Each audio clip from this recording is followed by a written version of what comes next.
Hello, everybody, and welcome back to the Motion Boardshop podcast. My name is Nate. As always, we have Kyle, the producer, doing it up properly, and we have Garett. Garett has been around, so I'm just going to jump right into some of the questions that people want to know. Okay. Why do people call you the grease trap? And by people, I mean me. Why does Nate call me the grease trap? Yeah. When I was in my high school days, I worked at a fast food restaurant, and I was the fry cook. So I was pretty greasy kid back then. Back then? And, you know, the nickname Greasy started coming around. Mm-hmm. And around that same time, I was getting some courage out on the hill. You were learning how to longboard, more specifically downhill. Yeah. Mm-hmm. And starting to skate with more people and getting closer and get comfortable skating close. And I just had a knack for getting right up behind someone and putting my wheels where they shouldn't be. Taking people out. Yeah. Okay. I've taken a few people out. Do you think that the nickname has gotten better or worse? Do you think that you've taken more people out since getting the nickname, or do you think that you've mitigated it and you're now on the downward trend of taking people out? I think that, and I should rephrase this, I hope that I'm coming up on that phase where I'm walking away from the nickname. Yeah, because you've gotten substantially. I mean, for those who don't know, when you started out skating, there were a group of friends, and what was your group of friends called? We were Team 1738. Okay, and tell us about your friends in the group of Team 1738. Well, we got JJ Bala, the trap mouse. Okay, You know, Jim. Yeah, I'm familiar with JJ Baller. Jim. we got our boy Eli, and we got our main man Forrest. And, you know, the four of us grew up in the same area, and we all started skating together and doing the downhill thing and going to all the events together. So we were partying. And What was your first event? my first skate event was the downhill event or longboard event. First longboarding event. My first longboarding event was the Centennial Trail Push Race. Okay. And it was before I knew you, and before I knew that there was a scene in Seattle. And I competed in the amateur or the junior category there. How'd you do? I did pretty well. Podiumed 2 out of 3 of the races. And Nice. It was my first time at an event, and it was just long distance pushing. And looking back, I can't believe that was something that I actually was into. I mean, you could probably still do it today. I don't Yeah. know if it's probably not the same thrill ride that you're typically used to. And so what was your first downhill event? My first downhill event was a duck pucks race here in Washington. And What are duck pucks races? duck pucks races were races hosted by Bradley Cameron. He did the Northwest Trail Series, where he would go to different bike paths every other weekend and host a series of races with a championship throughout them. Okay. My first event was a BPA trail race in 2015, and maybe. And that's where I met you. That's where I met Eli. I brought Jim out there, and I think I got knocked out in the first round. You got one and done? One and done. Yep. Which is pretty typical, but it was my first time ever skating with more than 3 or 4 guys and people outside of my school. So it was pretty insane because there were people I was watching on YouTube there, like Jackson Wells and Devin Dotson, and Nate was making a video. And at the time, I was huge into watching those videos back in school. So it was cool to go there. Okay. And then fast forward a little bit. Are you good at skating? At this time? Yeah. Yes. I'm good at riding my longboard. Okay. I could win a push race. Okay. You know, And this was after the push race, so I could push around. You're doing okay because you kind of had I think you're a great example of people who tried downhill and it didn't come super easily because like sure. Forrest, part of Team 1738, like he seemed to like do it really well right off the bat, and like you struggled, like you got Well, shit kicked a bunch when we were like learning how to downhill. we have a running joke since we were teenagers that Forrest is good at everything he tries. He is. Forrest is just really good. He got on a snowboard and did a backflip just because he was like bored or something. Yeah. Yeah. And yeah, he's so good that he can put it to the side and focus on skiing. And it's like, man. Yeah. It's a bummer that he doesn't try to be good at downhill and then is still good at downhill. Still absolutely good. Yeah. Well, it's not a bummer, though. It's great. It's nice to have friends that are good at that. So you were the opposite. You were naturally not good at it. Yeah. I mean, I had my skills. I could ride around my longboard, but downhill, sliding both ways, wasn't there yet when I started going to these races. And I think that kind of leads into the original like grease trap era is like being good enough to go fast and kind of hang with the boys, but then being bad at sliding, but being like, I can do this. Like I'm part of the gang. Exactly. Ducks fly together. Exactly. And that's, yeah.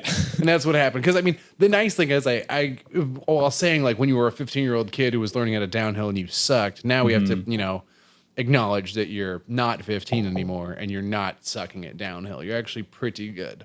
By one account, you're the fastest racer in the entire world based on the Slug Wars Big Fish Championship. Based on that race, you're am the fastest I've ever. You're the fastest person that's ever been around. Makes sense. That's the most promoted event that's happened this year, and you took first at it. So definitely the most prestigious of the Seattle highest races. payout. Was it? Highest payout of I think any race that's happened in North America this year. Can't argue that. Yeah, so you did pretty well.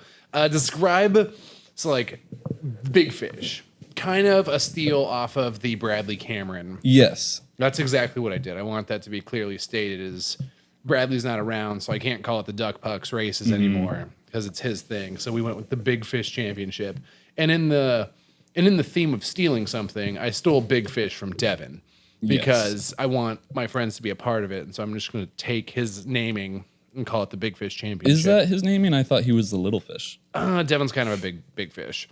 He's big in the waters. Yeah, he definitely packs a large punch. He's one of those people who's also good at everything. Like him and Forrest have, naturally skill. Like, oh, is this a pogo stick? Like I probably backflip it, like that type of stuff. Just naturally good at everything. We were playing disc golf the other day, and Devin ended up climbing like 45 feet into a tree to get a disc, and it's just like me looking at him like, yeah, I couldn't do that. Like not at all. Like Forrest is the same way. He's like a rock climber. Forrest is a very good climber. Yeah. He's really good at a lot of stuff, but we're not talking about him. Forrest is washed up. He's not even traveling around the country. He's not going to cool events. He's not even going to cool races. Like, explain what you've done, because you've kind of taken the road less traveled, which has been really cool to see. Because I like that you've talked a big game for a long time about wanting to do it, and a lot of people do, but you actually did it. Which, tell us about that. What are you doing now? I'm living out of my van. What's her name? Vanessa Shoes. Vanessa Shoes. Van SS Shoes. I love it. Ask why it's called Shoes. Why is it called Shoes? So when I drive you across the country, you can say that you've walked 1,000 miles in my shoes. Thank you, Ben the Stripper. I love it. So you got a van. I have a van. I've always wanted a van since I was 18. As long as I can remember 3 years ago. And I bought myself a van.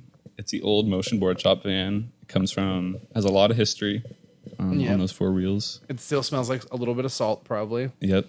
And I'm living in my van. I'm skating all the time. I am also practicing to get onto Team USA. There's like tryouts, and I've been going to these tryouts, and my goals are to go to all the tryouts in my van. And so far you've been doing that. So far, yeah. There's only been one, but I mean, yeah, you've got me beat as far as tryouts attended, so that's good. Quit fidgeting. You're lovely, and we want you here, and the things you say are interesting. Just know that I'm super proud of you. Thank you. Yeah, it's really cool to see you traveling around doing this. Why did you need to get a van to do this?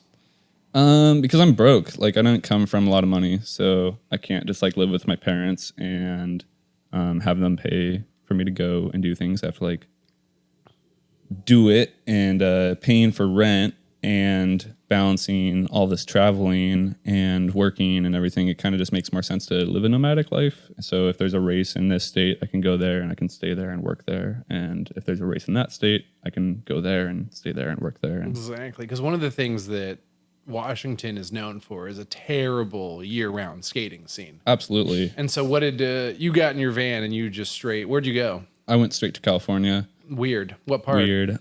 Southern California in Glendora. Okay. Just like a little bit outside of LA. Is that a pretty good spot to go if you want to focus on downhill skating? If you want to focus on downhill skating, that's a good one. Like if you want to do grip runs or like really fast downhill and practice your tuck leaning, Glendora is a pretty good neighborhood for those types of runs. Not a lot of drifting or stand-up slides going on there, but really good fast downhill on and that fast place roads. Has a lot of history. Who's in that area that's fun to skate with? The people I like to skate with are Tim Dale, who lives there. He grew up around there. Morgan Smith and James McMahon. They're all locals to the Glendora area. And then Daniel Ingles living out there as well. So I'm just trying to hang out with the boys and skate with them as much as I can. And those dudes are all good. Those guys are all really good. So like it's one of those like, you put yourself around the right people and you naturally get better. Because like that's the goal. You left to California and you'd like really gotten good at skating. Like you were fast. When you came back, I feel like you're a lot faster. And just more consistent now. Like one of the things that I see you do all the time are like those like little low toe side, heel side, toe side, heel side, toe side, heel side, like glove down drifts to slow down, as opposed to like doing a pendy. You're just able to like transition really quickly from edge to edge. And I think that's something that like you can't fake that skill. Like you just have to go out and skate a bunch to be able to be that comfortable between your drifts and be able to transition them that fast. So it's really fun to do that too. It's like rail to rail action. Yeah, it's like snowboard. You make it look good. I have no desire to do that. I'm like, man, that's a lot of consequences when I watch you. Like, oh God. So you moved down to California. Where did you start working when you moved down there? I started working at the Mount Baldy ski lifts. It's this little tiny family-owned ski resort that isn't necessarily a resort, but a little ski lift mountain. Just like about an hour outside of LA. Not really a lot of people know about it. So it's a cool little tiny community in the mountains. And what were you doing up there? Just running the ski lift and running the zip lines. Ooh, was that pretty exciting? I mean, good. You're getting paid. So exciting. Yeah. Well, I was working with Daniel, Ingle, and Tim Dell. So I got to like every day we were talking about skating. Pretty often we were going skating, and like our work wasn't the most exciting thing ever, but we were talking, and like it was really good atmosphere, really good fun environment. If you have to have a job, there are worse jobs out there. Yeah, and there's worse coworkers out there for sure. Oh yeah, for sure. So you're hanging out with those guys, and then what's the first event that you attended since moving down there? And when did you move down there? I went down there in June, May. First event I went to was Below the Pass. It was a event hosted, a little outlaw hosted by Byron Essert. And that one was super fun. Cool little race in the middle of nowhere, like Sonora Pass area. Okay, did you win? No. What? Who beat you? I got one and done. What? Yeah. Crap, you went to Southern California and got one and done? First race. Yeah, it sounds like very Washington of you. Yeah. Way to represent the state well, thank you. That's what we like to see. And then where'd you go after that? Right after that, we went to the Sonora Pass and skated the little mountain pass right there. Was that as good as they make it look on camera? All the videos, yeah. I'd say it's better than watching the videos. I've been wanting to skate those roads for a long, long time, and I've been watching those fucking golden hour videos where they're beautiful and they're skating, and there's like two pillars on either side, and you skate right through the it. Like entrance to the is it grade? Yeah, it's like exactly. that shot. So I've been watching that road forever, and then I showed up there and was just like, oh my god, I could take out so many people on this road. I could die on this road, but here you are, still killing it.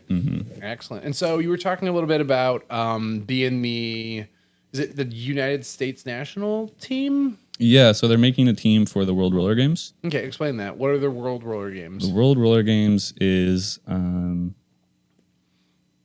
why is it important? It's like an entry level to the Olympics. It's like the first world stage that we haven't made ourselves. And so instead of it being like a downhill specific IDF type event, it's like a huge and I'm going to use X Games style event, but like on a more world, is that kind of what it's like? I'm trying to get a feel for it. It's like the X Games, but every country has a team, and they all send teams in to compete. Okay, so it's a little bit. It's kind of like the Olympics, but it's just for roller sports. So what type of rollers are we talking about? Like skateboarding as well? Longboarding, skateboarding, rollerblading, derby. I think there's like field hockey. Like it's a wide variety of different types of things that are on roller sports. So it's a world roller games. Okay, and so downhill falls into that. And what's the so that's kind of the door you need to walk through if you want to go to the Olympics. Seems like it, yeah. Okay, and then what is the Olympics? The ultimate goal? It's the ultimate goal, yeah. Okay. Do you think I mean, you've been putting yourself in all the right spots. Do you think there's some things that you'd like to focus on to keep going? Because I mean, it's always you are a little plant. What are you?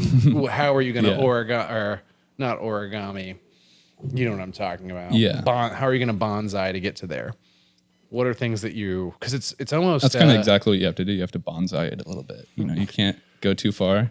You got to keep it trimmed so you're like full. You got to keep it neat. Okay, I can respect that. Yeah. So you are in a position right now where it's becoming wintertime in Washington and it's happening fast. Are you going to be staying here throughout the winter? No. So this is the first week of full rain. It looks like we have the next 5 or 6 days of rain. And it's raining. It's hard rain. It's not that like playing around rain. Like we say we skate in the rain, but like this is like you go outside for 3 minutes and everything you own's wet. Yeah, your t-shirt's completely soaked by the time you get to the car. Yeah, your bed's wet the moment you get out of your car. My bed is wet. I live in my van. Oh, that was more of a statement than an insult. I didn't mean to say that like that. But that's exactly it. It's getting wet here, and I'm trying to skate. I'm trying to skate, and I'm trying to grow. So I've lived here for 20 years, 21 years, and it's time to not spend the winter here. Yeah. So last year you were here in the winter as well? Yeah. Okay, so you're like getting ready to just pogo stick bounce out of here. This will be my first time trying to leave for the winter. Well, and do you have all your eggs in this basket? Like you're set and ready to go. Last time I talked to you, you're like, I just need to get Miss Vanessa. What are you doing for her right now?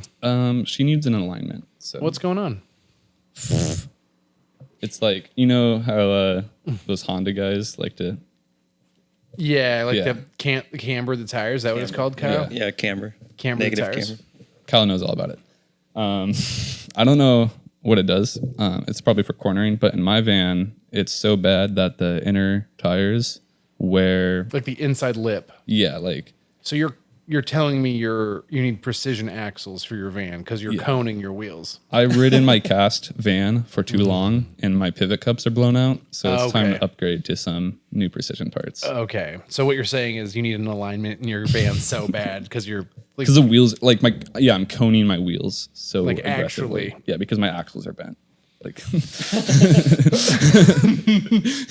it's like if you're riding calibers and you bend your axles from doing too many ollies. And then which won't happen in the new Caliber 3, as we've been informed. But yeah, on the old ones that Cal ones. And then your wheels always cone because they're like cambered out. Like, and that's what's happening right now in Vanessa. But I didn't do it on purpose like all those cool hot boys. You mean you didn't want performance? I'm just trying to cruise. It's like 62 miles an hour is plenty fast where I'm going. So you've got Vanessa, and I mean she's a beautiful van, and she's taking you a million places. But like all good things, you got to keep her stocked. You got to keep putting money at it. Yeah, and I'm kind of like debating if I should put money in it or if I shouldn't, but just fucking keep swinging, I guess. What else can I do? Yeah, what's the idea? You're like settle down somewhere, kind of, but. I mean, I'm not going to do it in Seattle. So. Yeah. I was about to say. Keep looking, I guess. Yeah, where would you, ideal spots? Because you've been traveling around. You went to ACME, right? I did go to ACME. And how was that? That was pretty sweet. That was a really good event held by Mr. John Fletch. Yeah, tell me more. Was that one of those roller games qualifiers? Yeah, it was the Team USA qualifier. So USA Skateboarding endorsed the event and actually acknowledged that it will be a deciding factor. The results of this race will be the deciding factor for. They have weight for Team moving USA. on. Yeah. Okay. And how well did you do there? I did poorly. What happened? a lot of things, but Well, tell us. mm, You're like, I don't know. I was really nervous. There's a lot of fast people out there. There's a lot of fast people out there. I got 18th place in qualifying. Out of how many people?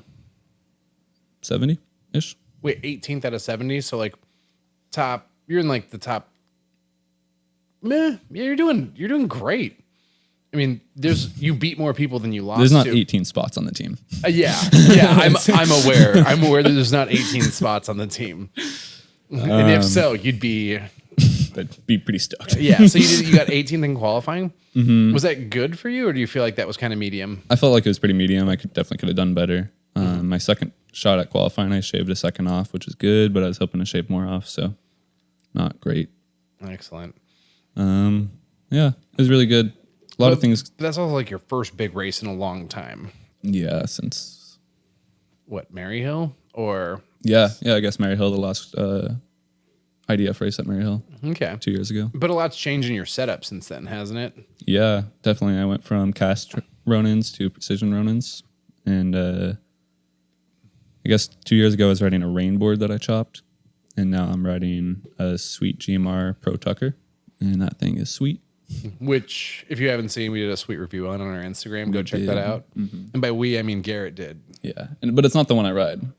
That was the Signature Series Tucker, which is also sweet. Okay, very sweet. You wear the one with the big metal beam down the middle of it. Yeah, it has that spine in between the trucks that connect the front and the back truck. Okay, which we were talking about before. Makes it grip better. Makes it makes it race car way harder.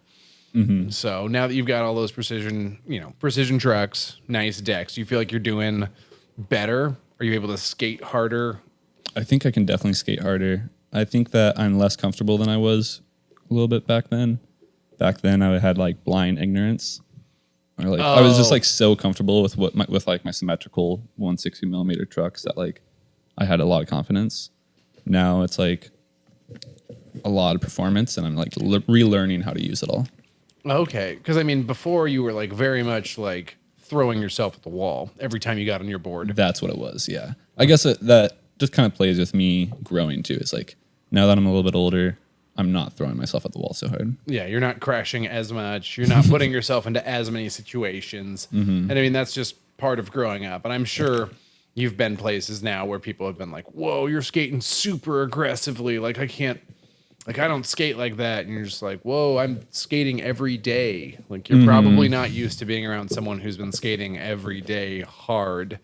Like, because you rarely take easy runs. Like, you're always... Unless I'm in Seattle. This whole podcast is over. No, I'm joking.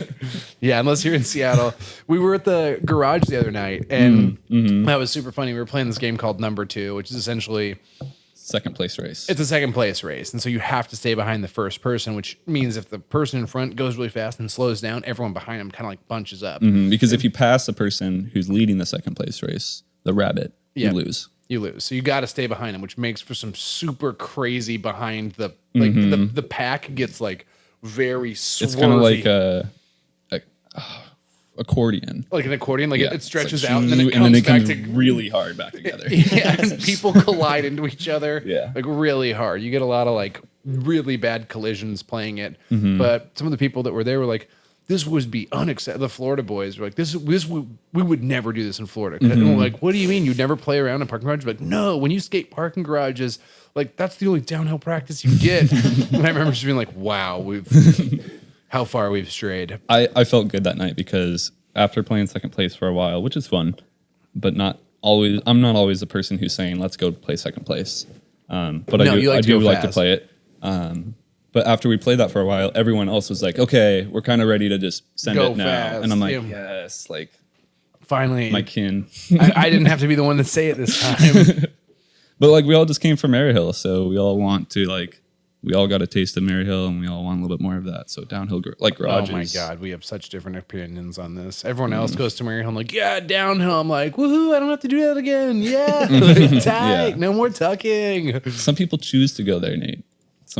It's not just... I choose to go there. I drove there of my own free will. As a matter of fact, I was driven there. Yeah, I was about to say that. It was really nice. It was the first time I think I've gone to Maryhill where I'm just like in the passenger seat, like, holy shit, this is kind of a pretty drive. And then you get like to Eastern Washington, you're like, this is really ugly now. Like smoky, terrible visibility. And then Mary Hill's cool. So that Mary was Hill's nice. pretty beautiful. It was nice down there that weekend. And did the van make it there? The van did make it. Excellent. The van made it there and back. Came back with very little brakes available. What happened? You know, the normal. I cored them. You cord the brakes. You wouldn't believe it. How did you replace the brakes yourself? Mm-hmm. And they working now? Yeah. Oh, dude. Yeah. Way to go. You're just kind of like a jack of all trades at this point. You can like fix everything with the van. Well, you're not exactly going to pay to have someone else do it. Is that what most people do? Yeah. Oh. I would. Kyle, back me up on this. No, I'm not the guy to back you up on this. You're going to change your own brakes as well? Yeah, of course. Does your mom pay It's for just it? brakes. First off, I got to address these assaults individually. First off, you're right. They are just brakes. They're the part of my car that slows my body down. Okay.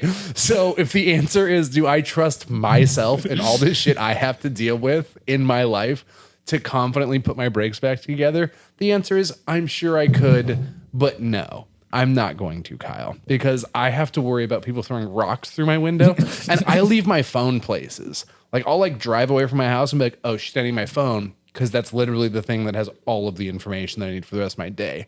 So, like, I would be scared I'd put my brakes back together, like, incorrectly. I'm sure it's easy. I'm sure you guys are very qualified. I just have a billion things going on. And to answer your question, which you said, does your mom pay for your brakes? And as a matter of fact, yes, that was my birthday present. So thank you. And they stop on a dime, okay? I'm going to throw myself under the bus here. I changed my own brakes, and this last time I did it, after changing my brakes, I was driving to work and noticed that my lug nuts were not all the way tight. I've done that and too. in fact, backing themselves out and stripping the bolts as it did so. Yeah, that sounds about right. Once again, grease trapped. Grease trapped myself. Sometimes, Grease trapped yeah, I was about to yourself. say, this is something that doesn't get talked about. It's unfortunately for you, we love you, and a lot of us, the Seattle community, That is unfortunate for me. yeah, a lot of us have like really tried to help, and then there's a lot of times where we're just like, Garett just grease trapped himself. Yeah. And there's been a lot of them. Unfortunately, That's when it happens the most. I get myself the most. Yeah, as much as everyone's like, oh, he took me out, he's the grease trap. We're like, don't worry, he's gonna take himself out way worse here coming up. Like, what you've experienced is merely just the tip. Like, Garett gets the whole shebang. Like the broken leg incident. Yes, that was definitely grease trapping myself. I was about to say, can you run us through that? What was the?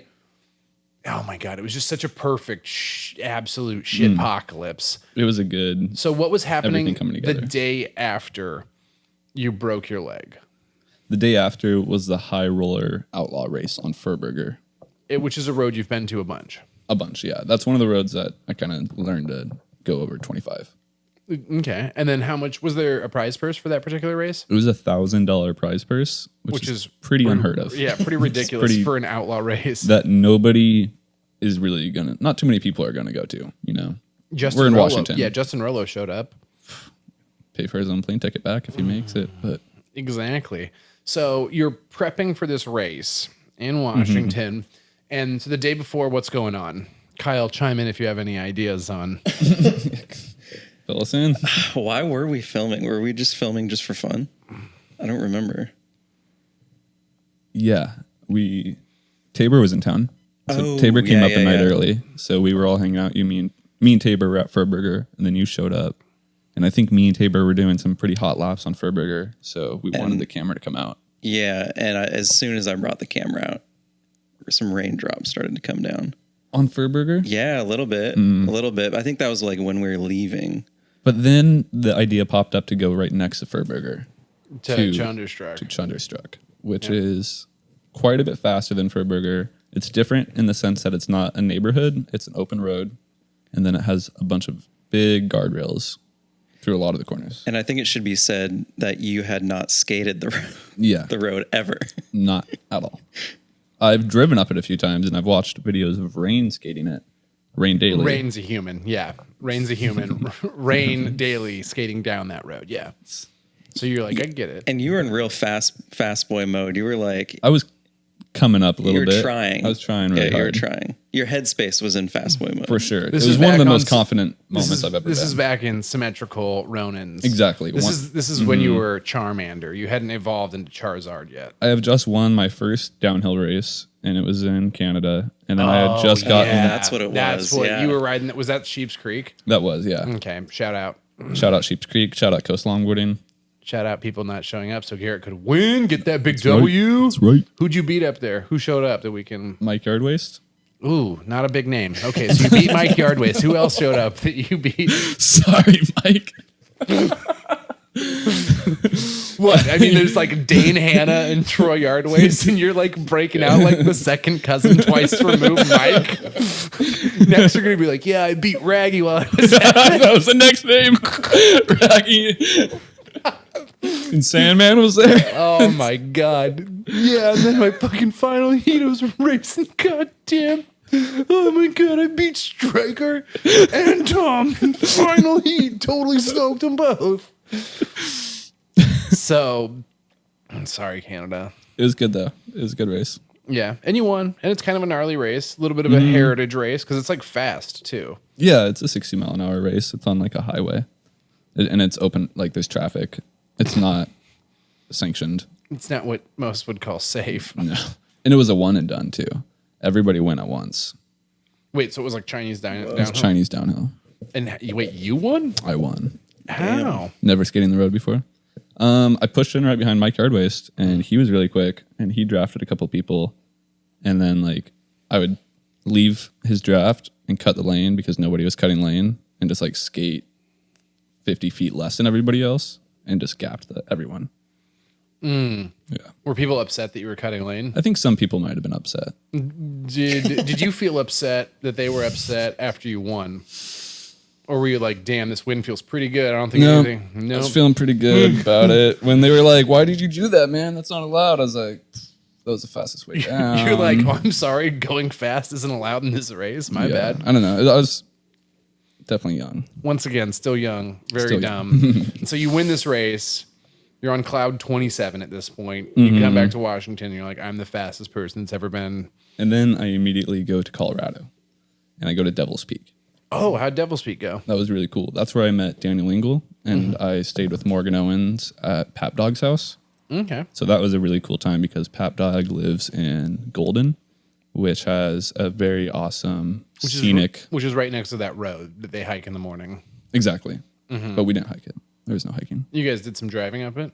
Oh, good. There was Dawn Patrol every morning, and that was like the first time, other than Alpental, that I was getting that I hit Dawn Patrol, and Yeah, then I was hitting it with pros at the time, and like I was super young, so it was like, You're like, super damn, these guys are, cool. this is awesome. Yeah. yeah, it was really cool. So I felt really good afterwards because I was keeping up with them. I was doing good, did really good in the race for my first year out, and not really knowing how to race or races like that. And then I came back to Washington thinking that everything in Washington was chicken shit too compared to Colorado. Because in Colorado we went 70. Like, Yeah, you're like, oh man, that shit was fun. I'm super gnarly now. Like, Washington doesn't have anything. Yeah. Jump cut to Chunderstruck. Yeah, so we're back at Furburger, and Furburger's a little baby hill. So I think that we can go next door, and I could put one down on this Chunderstruck hill. And got taught a lesson. What happened Well, we were driving up the road, that and you've never skated down? there were a couple of raindrops on the windshield. Okay. Everyone was kind of telling me at that time to not skate the road. And you were like, damn, it smells like fish in here. It did smell like fish, yeah. And so you were like, I got to do this. Yeah. And so we put a spotter on the first corner, which is pretty gnarly left-hander if you don't cut lane. So we put a spotter so we can cut lane and make it safe. And did you cut lane? So I did not cut lane. The spotter that was there just to watch me break my leg. Oh. So I pushed in, and it wasn't really raining too much when I pushed in. I don't think it wasn't raining enough for me to think that I shouldn't push in. But as I started picking up speed and getting closer to this upcoming corner, raindrops started hitting my visor, and I started noticing that the ground was wet and realizing that my wheels were leaving traces in the ground and Leaving the snail trails at that the snail point. trails. Yeah. And it was fully wet. And when I noticed it was fully wet, plan A was to grip that corner and when I noticed it was wet, I just immediately threw a slide. And I threw that slide really late in the wrong place with a terrible trajectory. And I went straight into the guardrail and hit my shin on the wooden post that was holding up that guardrail. And how did that result?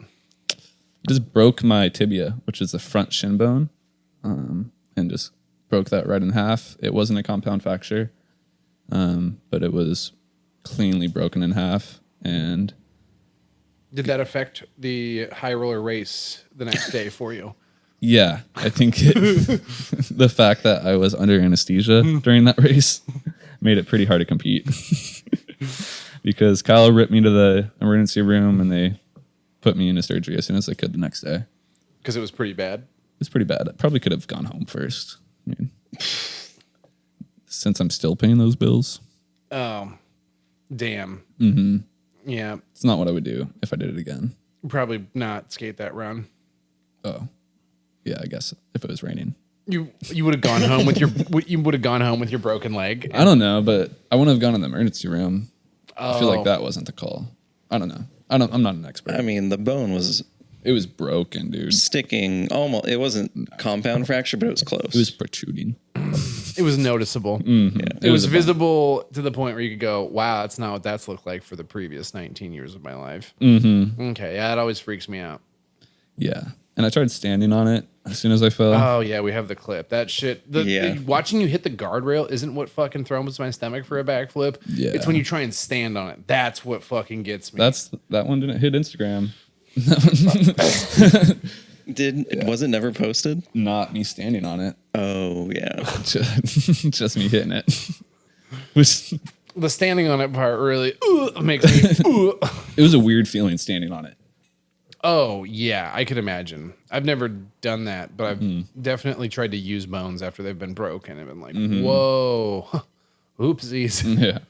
I remember trying to pick myself. I broke my collarbone, was on my face, and tried to push myself up, like push-up style, with a broken collarbone, and just like pushing, like with one hand, and my other hand just giving out and being in a bunch of pain, and just like face planting back into the ground, and just being like, well, I'm not sure what's happened, but like I'm pretty sure something's bad. And of course, when you break something like that, you're always just like, it's fine. Like I'll just give it 15 minutes. Like it'll be in 15 minutes, this will all be good to go. And so you're like looking at your leg and you're like, ooh, nasty shinner. I gotta walk this one off.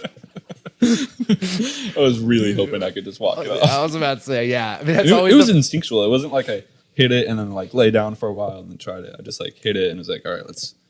Yeah, it's like deer. Get when up, deer get hit by cars, their immediate response is like, time to run. It's like, oh. So yeah, that sucked. That did suck. Yeah. Do you any pain from that still? I know that you had to kind of like give up the snowboard boot. Yeah, the snowboard boot caused a bit of pain. Just like leaning on it, pulling on it. The only pain I get is from the bolts, but it's not too often. Sometimes if the weather gets kind of gnarly. Isn't that weird? Yeah. It's like way more temperature, like I would say like weather dependent. Like my collarbone does not like going from cold to warm or warm to cold. Like it's And I can say the same thing is that like I have some metal in my collarbone too, and that's way more sensitive than the leg is. Okay. But yeah, that shit gets weird. And all good now? Full range of motion? Was it your back foot or your front foot? It was my front foot on my longboard. So okay. It was my tucking leg. What do you do to recover that? I did a bunch of physical therapy. Not enough, probably. Weird. A skateboarder that I know didn't go through the full therapy. It's expensive.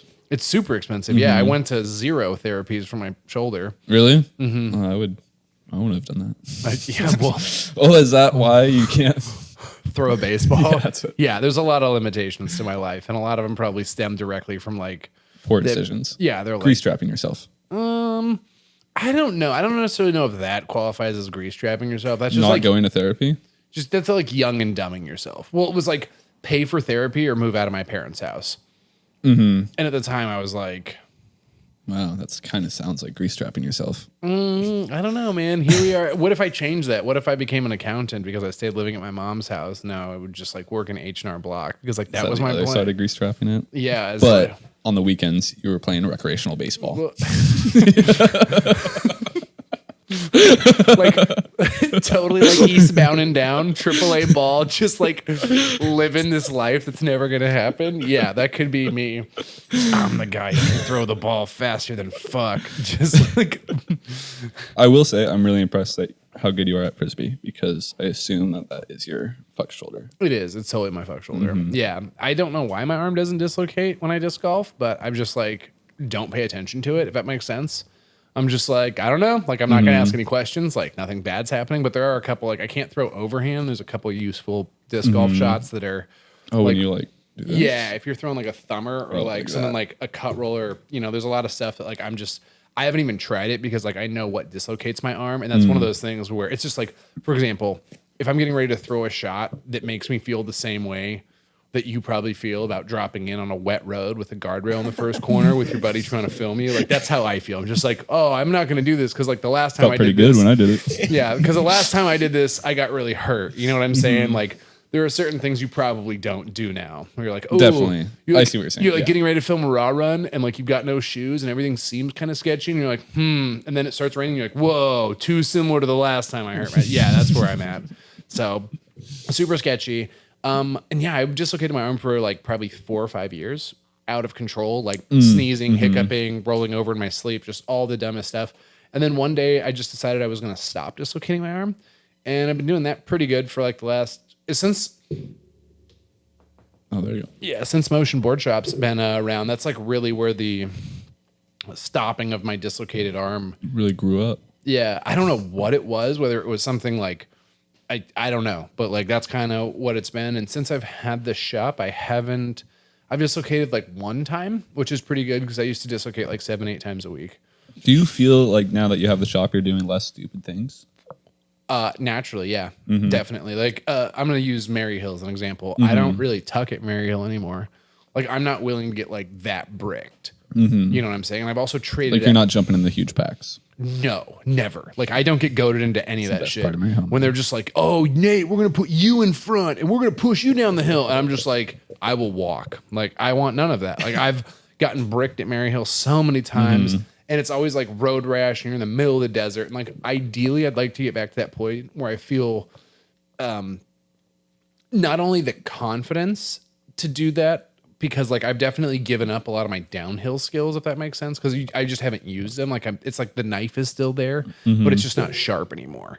Like because every once in a while I do a toe side slide. I'm like, holy shit! Like I'm so good at these. But like, am I good at them when I'm by myself and the road's clear, or am I good at them when like there's 5 people around and we're like nuts to butts and going there's a car in the super opposite crazy? lane. Yeah, it's like and I haven't put myself into a situation where I've been 4 deep.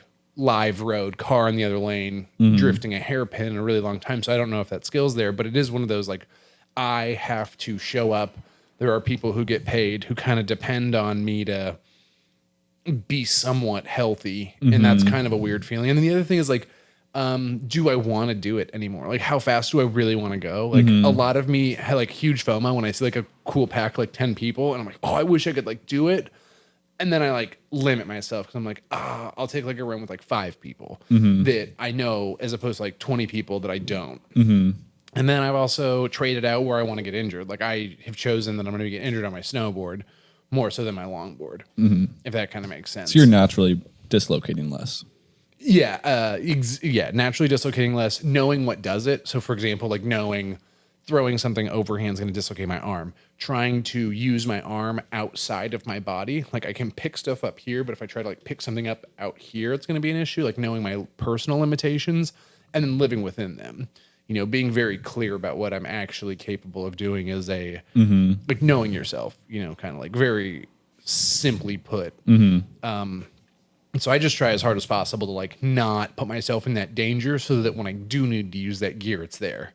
If that kind of makes sense. Like I can totally understand that. That's something like I'm trying to work on too. Like you were asking, what kind of things am I doing to work towards those goals? And that's definitely one of them. Is like the bonsai tree, trim the danger out of it. Yeah, and just like trim the stuff that's not going to help you grow. And like there's some things you're like, man, you want to be able to use it, but like for example, if you're injured from something, it doesn't matter how good you are at skating if you can't go to the roller games because your leg is broken. And you did it at the skate park. Yeah, learning a stupid trick. Exactly. It's like there's this thing about peaking at the proper time when it comes to like sports performance. And sometimes like a lot of people who are really phenomenal athletes don't get the opportunity to showcase their skills. And I'm not saying I am this person. I am not a performance athlete. I am built like a freaking full Cadillac. Like I am not a performance machine. I'm built for comfort. Float like a boat. Yeah, float like a boat, baby. So, yeah, so for me, it's like I just want to be able to do it for a long time. And I'm kind of in that stage of like, I'm getting old. I really love snowboarding. I really love longboarding. I want to keep doing them for as long as possible. And if I can mitigate as many of those risks now to give myself an opportunity for the longest successful, non-complicated, just injured path. Because like, dude, you've seen me. I've just crashed so many times, and it's kind of like cool. Like I've done that. Like it's fun to high five your buddies afterwards and be like, yo, dude, sick run, gnarly. But like if I could just like maybe not have 10 fun stories about like getting road rash at Maryhill. I'm like, it's like, I went to Maryhill. Like, I didn't get bricked. Nice. So I'm kind of into that. And yeah, it's really fun. Like, I don't know if this is what I tell people, in the shop. And this is kind of a unique analogy. I always tell people that you can only have one fun. It's not like, so when people are like, oh, I want to get a longboard, but like, I don't want to do any of that crazy downhill stuff. Like, I just want to keep it simple. It's like, hey, like if you're pushing your longboard on a flat trail and you're carving around, you're having fun. If I'm going 50 miles an hour down a hill with 10 of my best friends and we're like weaving in and out of traffic and hucking drifts into hairpins, like I'm also having one fun. Yeah. I'm not having 10 fun. Like it's not like you're missing out on 9 fun because you're not doing what I'm doing. Like we're just having fun. And at a certain point, it's like, like the if I can only have one fun, what's the safest way to do it? It's like skating full runs in Issaquah. Great place. Maybe I get some road rash. Worst case scenario, I hit a car. But it's not like I'm going 50 miles an hour. So there's that kind of stuff. That being said, you've seen me skate full runs, and there's definitely a lot of like, don't worry, I just cut the stop sign. Like, there hasn't don't worry, it's only 35 through the stop sign that we don't check. But there's never been a car. Yeah, there's never been a car. There's never been a car that's hit me. So why would I learn a lesson from this? Yeah, I mean that whole monologue about being a more responsible individual, like that shit still gets absolutely yeeted out the window the moment that like 3 of my friends come around. Like, God forbid, like it's Devin, myself, and like one other person. Like it's like Devin's typically the one that ruins it for me because he's always like, yeah, just take a chill run, and like never. I'll see him do one driveway and I'm like, well, I'm tucking down the sidewalk now. Like, you think you're gnarly? Like, I'll tuck down the oncoming sidewalk. I don't even give a shit if a car comes up the hill right now. So yeah, you kind of do it to yourself sometimes. Absolutely. But it's also like, for you, breaking your leg sucks. Like, dude, it didn't help. It did not help. So if you could just skate, it might have. If you could just skate at 98% instead of 100%, and not have to take 5 months off, like way better. You got to skate for the year, not for the weekend. Yeah, that's a great way to put it. And so you've been doing that a lot better. Yeah, definitely. And so you got what place in that Big Fish event? I tied for second. You tied for second. Who'd you tie with? Deg Dog, Devin Dotson. And then who'd you lose to? Rain Daly. Damn. The Chunderstruck man himself. Yeah. What do you think about Rain beating you? It's appropriate. How come? I've always looked up to Rain. Same with everyone else in the Seattle scene. They're all just guys that when I was 15, they were pretty good already. So they were the guys I was watching. So you're like, kind of like, I would love to beat Rain, but like if I have to get beat, you're happy that Rain beat you and not me. Yeah, I'd be really happy for you. But yeah, there'd definitely be an offer up posting. It's like GMR Pro Tucker and Ronan's $100. I'm quitting the scene, guys. You'd definitely be like, he's on performance enhancing drugs for sure. Test his piss. There's no way. He's not. He drugged me. Yeah. Okay, so yeah, maybe in the because Rain's good. I mean, who was in the final? It was you, and Devin, and Simon, and Landon. Landon's much less well known than the other 4 people. No, but Landon is very good. Landon's very good at skating. Yeah, kind of that final at Slug Wars. Oh my goodness, Kyle edited the footage, and there's some ridiculously close racing. Yeah. The fact that you went completely undefeated at Slug Wars too, right? You beat everybody. Sondor beat me. Ooh, that's appropriate too. He beat me off the push. Okay. So, and I beat everybody I beat him off the push. Okay. So it's kind of a hard race to pass someone on. That's like his path too. Like That's true. Is Sandor's another person who it's like, all right, yeah, you still got this over me. Like I've always looked up. Sandor's a little bit more closer to my age than everybody else was, but I've always looked up to Sandor as well and like try to get tips from him to get better. He's pretty darn good. Mm-hmm. But I mean, so I thought you beat everybody when you were there, but that one's also Sandor like got me. I feel like that one as well is one of those races where like if the person crashes, you win. It's like you just have to be close enough to them to put the pressure on them that they crack. Mm-hmm. You know, and that's what I didn't let happen to me. Yeah, you didn't crack. I mean, dude, that final race where you and Landon were racing, and I think that was one of the best passes that I've seen in person. And I've seen some pretty dope passes, but the way that path doesn't set up for passing, and that he was just like, well, I'm gonna just send it anyways. Yeah, and he tried. He gave it the best he could. Yeah. And in your defense, you took a really safe line, really safe, productive line, which allowed him to cut because you combo breakered it. Yeah, I feel like I forced him into what he did and into the crash. Like you gave him the opportunity. Like if he would have, I was like, here, go ahead, try. Yeah, but knowing that it's an off camber wet corner, and he's got to and he has to go in with a lot of speed in order to pass me, and he's got to do the entire slide, and he has to take the inside line, which is just like asking a lot. Yeah, this is the. Oh yeah, and you. I mean, he did it. He just couldn't stick it, and I think that you had absolutely. And I think you were in the best. Even if he would have stuck that. The exit speed. You could have possibly repassed him. And I mean, so at the same time, like you did everything you could have in order to safely get through it, but you also had the control that when he boofed it, you were like, nope, I'm still on my board. Yeah, and that's exactly what my game plan kind of was. It was like, this is a corner I can do one big heel slide into, but the risk is pretty high, even though I'm really confident I can do that. If I'm going to do it 10 times, I know that I'll land the double slide 10 out of 10, and I might do the other one 9 out of 10. And, like if you're in front, I knew that it'd force him into sending a sendy line. It's like, you got to put it, do you think that you were in control, or do you think you left the door open a little so that he could potentially? I was in control. I left the door open intentionally. Like, you have the door into the. You lured him in. You drove up in your van and you hung the sign out the window. It's like free candy / inside Apex. And the moment that he took it, you were like, wrong. I was like, yeah, you did it. Yeah, the moment that he calls it, you call his parents, be like, your kid's hopping into vans he shouldn't be hopping into. That's what I'm talking about. And then you won. So we like to see that. And then, what's next on the agenda for you traveling around? I'm going to go back down to Glendora in another week or so. Go hang out on GMR. It's a good Glendora Mountain Road is a good little road. So I like to go live there in my van. And then you got any job plans lined up? Yeah. I'll probably go back to Mount Baldy and be a ski lifty or a snowboard tuner or something. And where'd you get those snowboard tuning skills? Oh, I got them right here at Motion Boardshop. Ski and snowboard. We just sell snowboards, but we will tune your skis. Thank you so much. I was about to say, but we won't mount the bindings. We will not touch your bindings. That is someone else's job. Pro ski, Seattle. Yeah, exactly. Thank you. So you've got what's next for you? When I say I don't know. My life's kind of just. You're first off. Oh, Tepe and Tacos is next. Okay. Tepe and Tacos is next. But that's kind of how I live my life. Is that's next. I have no idea what's after that. Please tell me you live your life 1/4 mile at a time. I need this. Me and my girlfriend are actually watching all of the Fast and the Furious movies right now.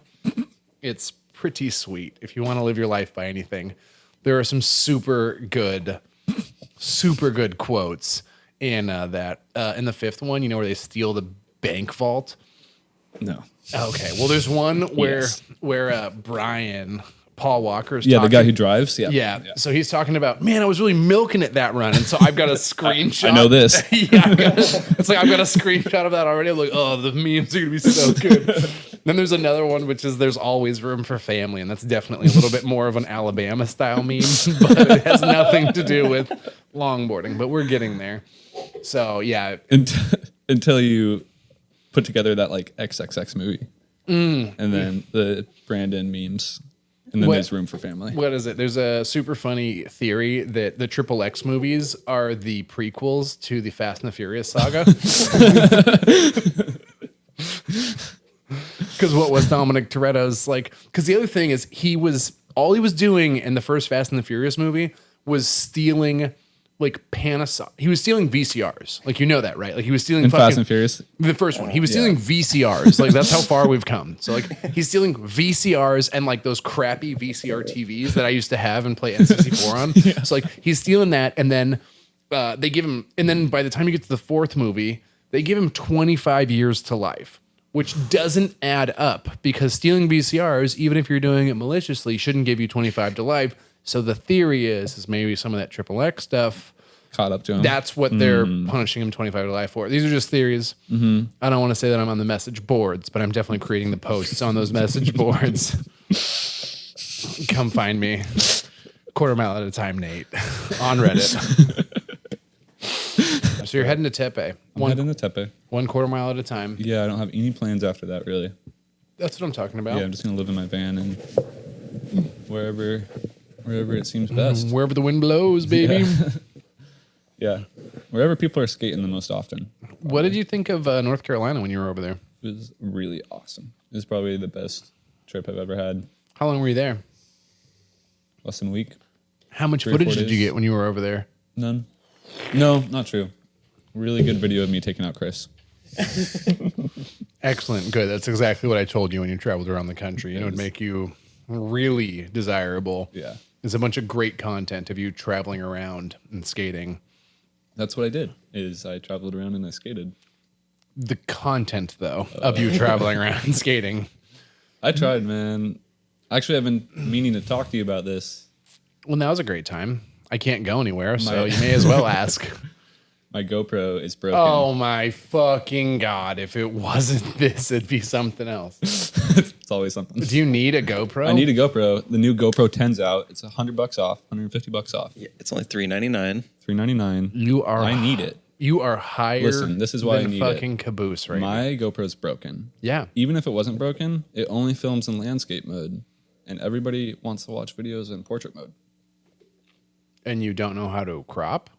No, I can crop, but in the GoPro 10, you don't need a crop. Yeah, Nate. Are you on his side here? He's literally on my side. I am literally on his side. That I This should time. buy him a GoPro. Dude, I just had to No, buy like the side I just put with the so top. much money into my van. Okay. Just had to clarify to the side of the table. Yeah. Kyle's like, I am sitting on the couch with Garrett. I'm not agreeing that you should be buying him a GoPro. So, you think I should buy you a GoPro? I think the shop should. Give me your case. I'd get more footage while I travel around the Okay. country. More And- content, like you were speaking on. But you've had a GoPro. But it's broken. How is it broken? I don't know. Every time I turn it on, it just doesn't work. Like, That's scientific. there's so many photos of me wearing my GoPro at Maryhill. Oh, that's sad. Zero videos. Just you looking like a Teletubby, just downhilling around, like not actually getting any content. People are like, hey man, the light's not recording. Like, oh, I just want people to think I'm recording. That way they'll take runs with me. People coming up, yo, dude, get this run. Garrett's just like, this guy doesn't know. I'm just here to take him out. He's just looking at things. Right in my trap. Yeah, prepare to get greased. Yeah, maybe I'll give you a GoPro. Maybe. I mean, you're just so trustworthy when it comes to expensive products. Longboards, electronics, cell phones, computers, I've done a vehicles. Never an iPad. Never an iPad. Yeah, Forrest broke the iPad. Forrest broke the iPad. Okay, good. He's not here to defend himself. Yeah, I don't know. Maybe I'll consider it. It's like, there's so many things out there. It's like maybe buy you a GoPro, maybe literally do anything else. Yeah, it's tough. There's a you can buy my lot of brakes. factors. Good. Buy you brakes for New your tires. van. Oh, I thought we were just We don't speaking on all the things I need. We don't sell brakes here. If you can figure out a way to get some of those Roger Bros foot braking soles to work, I could probably sponsor you there. Wrap those around the wheels, get new tires. Or you could just cut a hole in the floorboards and Flintstone stop everywhere you go. Oh, there's That'd plenty be a of real those Roger Bros floorboards. sponsorship. Just push down really hard. You're like, what is it when you're going from Bakersfield into like LA? I think it's when you're driving down the 5 and it's just the relentless steep downhill forever. I was in, oh my God. This is a great story. I get a call from Kurt, who's driving from there to California. And at the time he's got the Omen van. He's towing like a U-Haul trailer with the Omen Sprinter van.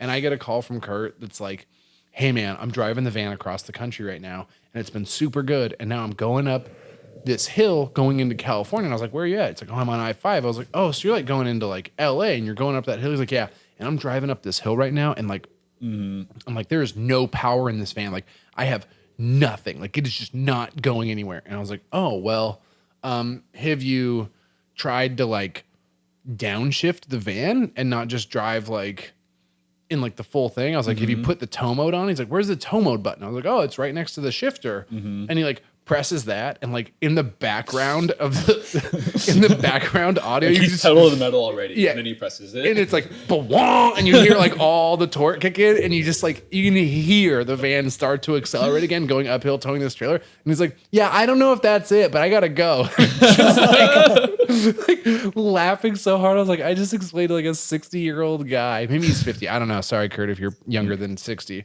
But like he just like, yeah, just the downshifting aspect. I mean, that van was super complicated. Like most people were like, what's the most difficult thing about the van? Be like, oh, when it rains, it leaks water through all of the lights. Like that's kind of an unexpected feature of the van.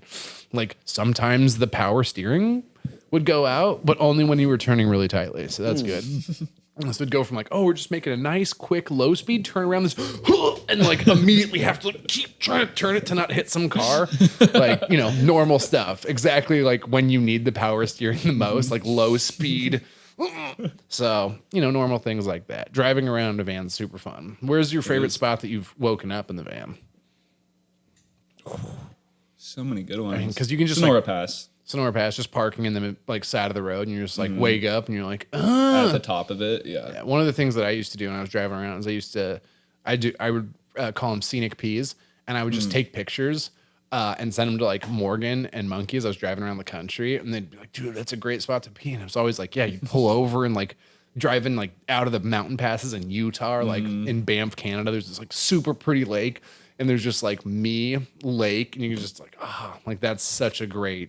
It's a good time. It's insane how beautiful this country is, and I just really like to explore it and like all that alone time, and then just like being in that beautiful spot. It's honestly a really awesome feeling. And I mean, even though it's like living in a van's expensive, and like Vanessa needs everything, is it still cheaper than like?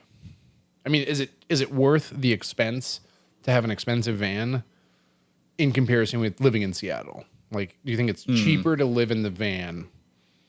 Yeah, I think it's cheaper to live in the van than in the city, for sure. But I do spend a lot of money on food if I'm not cooking, on fast food and grocery stores and stuff. So I've never really seen you like eat fast food. You've always been more of like a blueberry, like a clamshell of blueberries and a clamshell of raspberries type of guy. Not always. You're like, that's because those are near the front doors of the grocery stores. That's 100% true. Like the other day, I was at Hagen's. Oh, those are local to Northwest. Those are great blueberries. Yeah, and they're just literally outside of the store. It's like, bastards. I hate to say it, but it's not sometimes you grease trap yourself. Yeah, sometimes you grease trap yourself. It's Washington's fault. So you've been driving around. You've got like van set up, bed in the back, guitar still. Still playing the guitar every day. Excellent. Anything else that you've added? Are you into kendama yet? No. Good, don't. I just got some frisbees. Okay. So I've been doing the disc golf thing. You've been doing the disc golf thing. Yeah. Please call it frolf. That's the technical it's name. actually Everyone frolf. who's really into disc golf actually prefers when you call it frolf. Yeah, I've been frolfing for a while now. You've been pretty good too. In front of you. Yeah, in you've front been of doing. you, I've been doing all right. Yeah. Have you just been saving all the suck for other people, and then like when we play together, you like really bring it? I feel good when I play with you. You give me tips. With everyone else, it's like, I like playing alone though. Everyone else's tips are like, Garrett, have you ever considered a hula hoop? I think. You want to play a game on my phone? I've got Candy Crush. Yeah. If I like to do it alone, if I do it, because it's a struggle. it's a struggle and it's a skill and it's not something I'm really good at. So it's not something I want to do with people. Yeah, Yeah.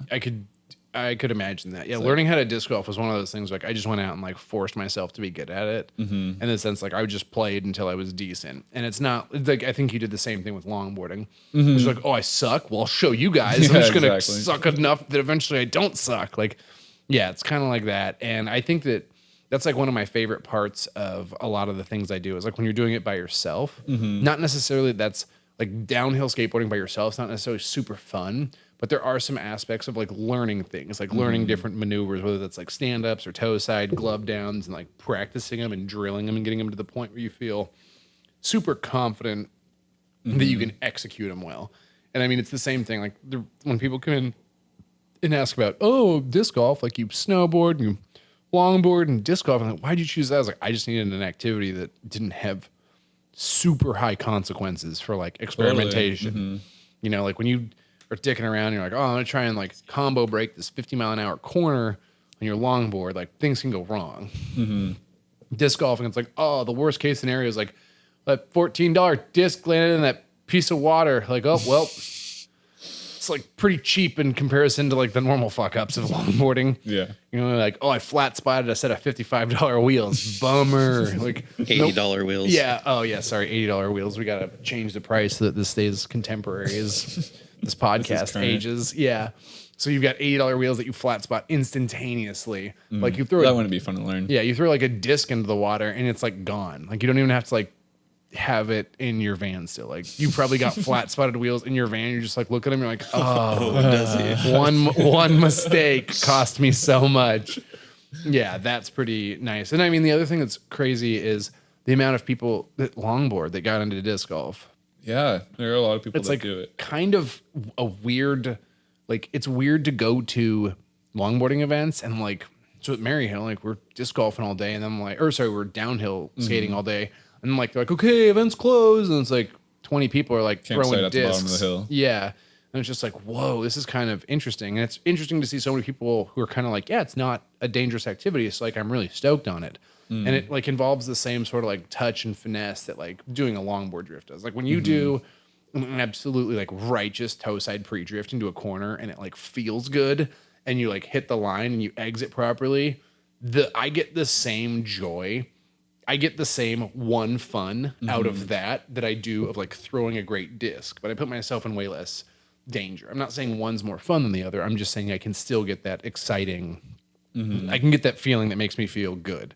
Cause like half of it's like, I hate the like the downhill skate. Like, oh, I'm not much of an adrenaline junkie. Like, it's like, I am not adrenaline junkie guy. Like when I'm riding my longboard, like I'm trying to be pretty calm actually. Like I'm trying to keep my head very mellow. Like I don't know if that's where you're at when you're like racing, but like being aware of where you're at and like understanding that it's a high pressure situation, but also being like calm enough to make logical decisions versus like feeling like you have to do something because you're in this crazy position versus like being in a position where you're like, it's a crazy position, but this is the best way forward. You know what I'm saying? Having that level of calmness. And I think it's really tough to be in a race situation. And you can probably tell me about this more, but like being in a race situation and making a good decision is really hard. Yeah. And it's definitely something I'm working on is like understanding that calm level and understanding how to like where your best level is. Like you feel really good when you're jacked up and feeling really good, but is that really when you're at your best? Is that when you're making the best choices? And then you're also not making best choices when you feel like low or like anxious or like you're not really good enough for that situation. So. I mean, I know that there's a lot of people that like when they're racing, like I'm the same way. It's one of the reasons I don't do it. But like when I'm on a starting line and I'm racing people, like I have butterflies in my tummy. Like I am not hungry. I feel weird. Like I get dizzy. Like I get anxious in a race. Longboarding. Like, do you still get? Definitely. It's like, really weird. It's like, I don't know. It leads up. It goes for weeks before the event. But it's like part of. Yeah. It's part of something that's like what's so attractive about it. It's like just like disc golf, where it's like, oh, this is so fucking hard.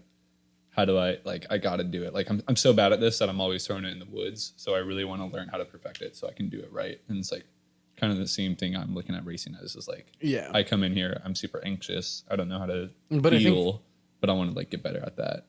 Yeah, and I think the other thing is you're putting yourself in a much higher pressure situation. Like, it's one thing to go and skate with Daniel and Tim down GMR and have a great run. It's a different thing to like pay money to show up and like essentially put your fucking name on your back, which is what you do in your race. Like, you buy leathers and you put your name on your back, and then you're like, okay, like I am giving it my best, and where does my All best your eggs are in that basket. where does my best stack up against these other people? And that is really different. Like, it's way, I feel like you can have a way better run when you're like vibing with the homies than when you're like, oh shit, I have a minute and 22 seconds to get down this track and be number one. Like, Absolutely. that's hard. And then you're like, you know, what if I don't get the whole shot? What if I don't push out in front? What if this happens? What if that, like, you know, and you're just, the what ifs start to get at you. Have you talked with Daniel at all about, does he get nervous, or do you guys just like not talk about that? We do. That's like one of the best parts about like living and working next to Daniel, is like I get to talk to him about those types of things and have those cool conversations. And like he said the same thing. Like I asked him, like before you went to your last, I was like, you're like, what did you do to not get nervous before races? And he's like, I still get nervous before races. Yeah, exactly. the like weeks before the event. That's one of the reasons I don't disc golf. Or that's one of the reasons I don't do tournaments for disc golfing. Because a couple people have asked, and I'm like, first off, I don't want to try. Like, I don't want to be putting and taking it seriously. And I also don't want to be like in a situation, like I'm that type of person. Like 2 weeks before like a disc golf, if there was a disc golf event, like I would be like nervous and sleeping like crap and eating poorly, and I'd just be dwelling on every little thing and every little mistake that I make. And while that is a really great focusing tool to perform better, like that's not necessarily a headspace that I want to be in for 2 weeks, because I get like really, I don't want to say insecure, but like sensitive to things when you're like getting ready to race. You're like, I need everything to be perfect. I need like all this, and like all of a sudden, like for example, this morning, my cat decided she was going to roll around the litter box and not fucking tell me. And then she got shit all over her fur. And then she curled up in my lap. And then I went to pet her, and I was like, oh no, shitty cat. Like, damn. And like, if that happened right before, like let's say that happened right before, like going out to disc golf. I'm like, no, I got to change my outfit if I got like, cat shit on my hand and cat shit on, you know, and like those little things that shouldn't be stressful are now like monumental. Now they ruin your day. Yeah, exactly. And that's something that like I know I do better than anyone. Like I really ruin my day over the most minimal stuff if I'm allowed to. I think you were right about it being like a good thing to focus on to like improve or to like Well, and if better because like, you care. Yeah, so if you like care about something, even if it's not that important, or like a recreational disc golf thing, and like say you usually eat like shit, but because you're going to this disc golf thing 2 weeks before you go to it, you're like, oh, I'm gonna eat some berries because maybe that'll fucking make me feel good and I'll do better at this event. And like, fuck the event, who cares what else is happening? You're eating berries because you're eating berries. So like, even if you get super obsessed over this disc golfing thing or racing, like if you're eating healthy and waking up in the morning because you have this goal to get better, to perform, or to like compete or whatever, then That's a positive aspect of it. I think that's a little bit more of like nervousness. Like if you weren't nervous, you wouldn't care. Like if you were like not nervous, like I'm going to slam 3 beers right before this race, and like I'm just going to do this. And other people are stretching, eating berries, and you're like, there's a different level. Some people took an ice bath the day before. And those types of things are really helpful. And like you said, even if you lose, you still have been eeating berries and stretching. Yeah, and that's not a terrible thing to be. No. Yeah, so That's something that I'm working on right now for snowboard season. Because I have goals. I have really high goals for snowboarding. My goals for snowboarding is I want to learn 20 tricks in the park this year. And that like 20 different grabs and spins and variations. I'm not really worried about like spinning so much. There's a couple grabs I'd like to be able to learn, but a lot of it is like rail and box tricks, which are something that I've signed off. Like for the last 10 years, I was like, I don't do those. When I was like 18, I tried to 50-50, like a super beginner rail, and like missed it and just racked my shins. And I was like, no, like there's no reason to ever do that again. And now I'm kind of in this like weird spot where I'm like, why didn't I? And like, maybe I should. Like, I'm assuming I'm going to get hurt, but it's also like, it's kind of where I am with stand-up slides. Like, I want to get better, but like, how do I get better? And so like, there's just little things I'm doing. And some of it's like pretty basic. Like some of it's like, I'm just not going to drink any more soda because like, man, do I pound a lot of calories in soda. And the other one is like, I'm doing a bunch of like very dumb stretches, like Yeah. toe lifts and heel lifts while you're standing with So your like knees stretch bent. your calves. To stretch my calves and to stretch my Achilles out so that I can have, just like little things. Like I'm just trying to You put, can last longer through the day even. yeah. And like those are the little things where like, even if I suck and I don't learn 20 tricks, like I'm not drinking soda and my legs are going to be a little bit more flexible, which may not be Yeah. the end of the, Isn't a world. terrible reason. So like you can fuck anybody who wants to talk shit if there was anybody. Just because like Yeah. Like it's like, oh, look at this guy trying to learn how to do a board slide. Like, yeah. you're like, yeah, I'm trying to learn something. It's at the worst. I'm trying to better myself. Yeah, there's, sometimes people get like, oh, why would you even try and learn that? And the other half of it's like, yeah, like the slide clinic, I would say that we do all the time. Like that's a great example. And like, once again, that's something like that environment is what I think really helps people. And I don't know if I'm necessarily the best person for it because like the way that I teach people isn't necessarily, very one size fits all. Like I teach people the way that like I respond to being taught. And unfortunately, a lot of it is like group peer pressure and like people just being like, dude, you can do this. Like, That's and how so you taught all of us. yeah, exactly. And I mean, like I said, I don't think it's the right way to do it, but it's just, unfortunately, it's when you're a fucking hammer, everything looks like a nail. And I'm just like, this is how I'm going to do it. And one of the things that I think we do really well there is we celebrate success, like no matter how big or small. Like whenever anyone learns, like whether it's your first pendulum slide, like everyone cheers when you get it because like this shit's hard. And a lot of the people that are there have learned it before. And it's really easy to be like, oh, well, you did it wrong. You could have done this. You could have pointed your toes this way, or you could have brought it all the way back to a pendy, or you could have like ridden out of it. But like at the end of the day, it's like, is that helping or like what's actually helping? And sometimes it's like you want to be in like the terrain park and like snowboarding does it to me because like there's some murderers. It's like going to a normal skate park and you're like, oh, I just want to learn how to drop in today. And some dude's like front side flipping in front of you at like eye height. And you're like, I'll just go home.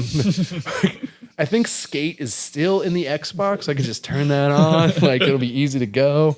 Won't have to worry about getting chicken finger grease all over the controller because it's still got chicken finger grease on it from last night. Like, yeah, like I get really nervous, but I think it's one of those, like, I just want to learn it. And, like you said, bettering yourself. Like, do you ever think you're going to learn to stand up slide?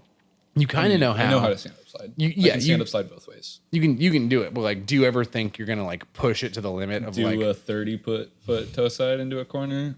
I feel like you could, but like, is that really what you're going to work on? Is that really what I care about? No. Not really. Maybe. That's the thing. Like, do I really want to learn how to do like a backside 900 on my snowboard, or would I like to be able to do like a 50-50 on a handrail on a snowboard? It's like, I just like a 50-50 on a handrail is kind of like low hanging fruit, but I feel like that's where you start. Like, you shouldn't be like, I'm going to 900 on my snowboard. Someone's like, have you tried a 180? It's like, no, 900. And you're like, nah, I'd try the 180 first. Like, it's kind of a great building block to move forward. So I really, when it comes to like developing new skills, I've really enjoyed the park because like skate park. the skate park. Yeah. Why? Because you can be alone and it's not weird. Like, it's Yeah. tough to downhill by yourself. it's really tough but to it's downhill like, by yourself. it's really easy to like Yeah. go to the skate park. There's and also just great fixate. skate parks in Seattle. So there's many of them. What's your favorite? Judkins. Wow, that is not most people's favorite skate park. It's like a weird one. It's got like that I've got good lines. I like going to the skate park and I like to make a line and like figure it out. And then I like to improve that over time. So every skate park I have like the thing I do. And then every skate park I have like the thing I do. And then the one thing that I don't have yet that I want to put into that. Yeah, you're adding a line. Yeah. And I really like that aspect of like, I'd rather learn to 5-0 front side than stand up slide 30 feet into a corner. Because that is just like, it's different. But it's like, that's a little bit more that's where I'm at. That's good. Well, I'm happy for you. I think that you could do that. I mean, you have enough time to like skate. And like I said, you've got enough time to fixate as well. Do you feel like you've gotten anything skateboarding that's helped you with your racing? I think a lot. I think everything that I've done skateboarding. So over the last winter, I got decent at skateboarding. Before I wasn't doing grinds or anything, but now I can grind both ways and do long 50-50s. And like, I think just being more comfortable on my skateboard has made me more comfortable on my skateboard. It doesn't matter which skateboard I'm riding, but like now that I can roll into a bowl and then immediately do a really long slot grind, like I can be more comfortable on my downhill board as well.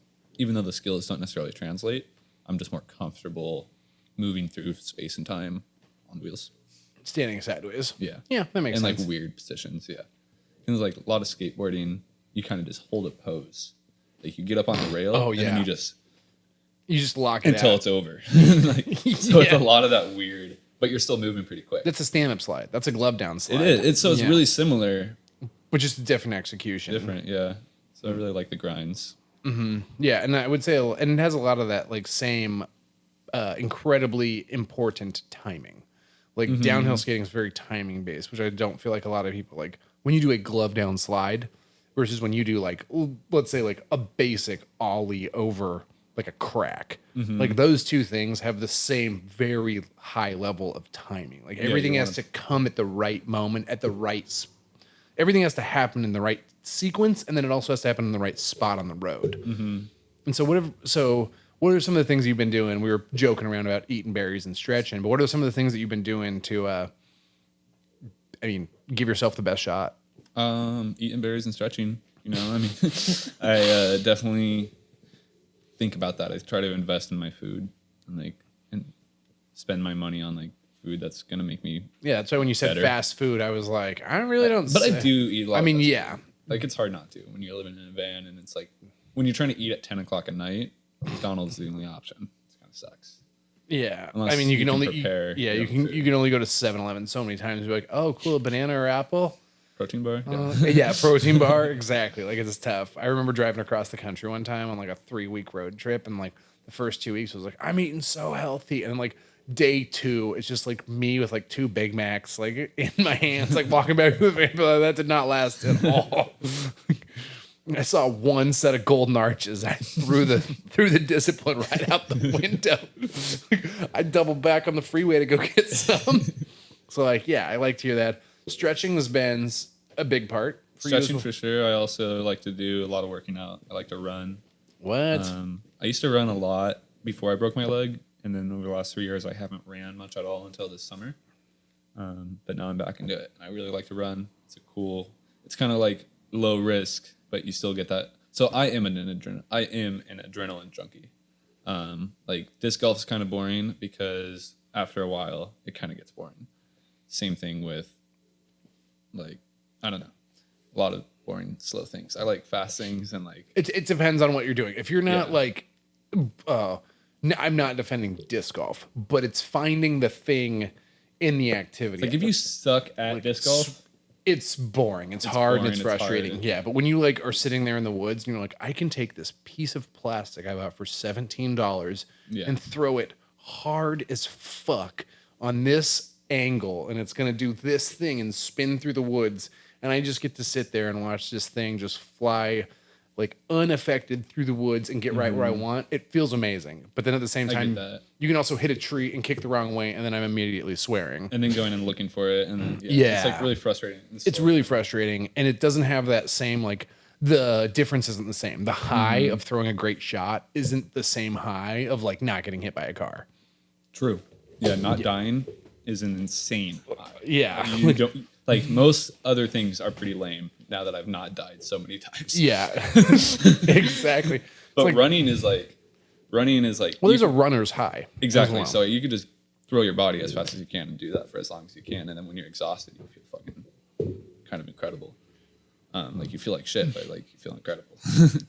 So I've been doing that. That's helpful, I think. And I've been trying to lift weights. Okay. Because like I can feel how weak my legs are sometimes when I'm going around corners. Like when you're in a tuck and you're like tucking, leaning through a corner, and you can feel the G's push you into your board. Yeah, your back leg is just like shrinking, and you're like, no. But okay, that happens. So I try to lift weights, and I run, and I hit the massage chair every time at Planet Fitness. I do that just for my races, just planning ahead. Really? Doing the hard things. Doing the hard things. So how do you take a shower when you're on the road? Planet Fitness. Explain how this works. Yeah, explain living in the van for people who are like, Don't damn. live in the van? Yeah, explain to people who are like, it's too impossible. How does one live in a van? Well. And as somebody who's also done it, I think that people often overcomplicate how easy it really is. First off. All you have to do is survive. Yeah, and it's pretty easy in America to survive. Pretty damn easy. Grocery stores will leave blueberries outside. Yeah. I don't know. You're I just don't know like- how hard it was back in like hunter-gatherer days, but there weren't pints of blueberries. Yeah. At the beginning. Yeah, pre-picked for you. Yeah, they're just like, Pretty tough how could you do that? Be like, I saw a bear coming and I didn't want him to take these. Like, yeah, I'm not advocating, and I'm not either. I know that you would never steal because it's wrong, but it's just you It's can't. easy to survive. It's easy to survive. And in the van, Even if the van's broken, it's still a home. that's exactly true. And, a lot of people are homeless and, live in Seattle without an aluminum van or like a little steel shelter. Mm-hmm. And mine's not great, but it's not nothing. So. And it moves. And it moves. And it can go places, and it's been reliable. And lately, it's been stopping. It's because I did my own brakes. Oh, okay, good. I like that.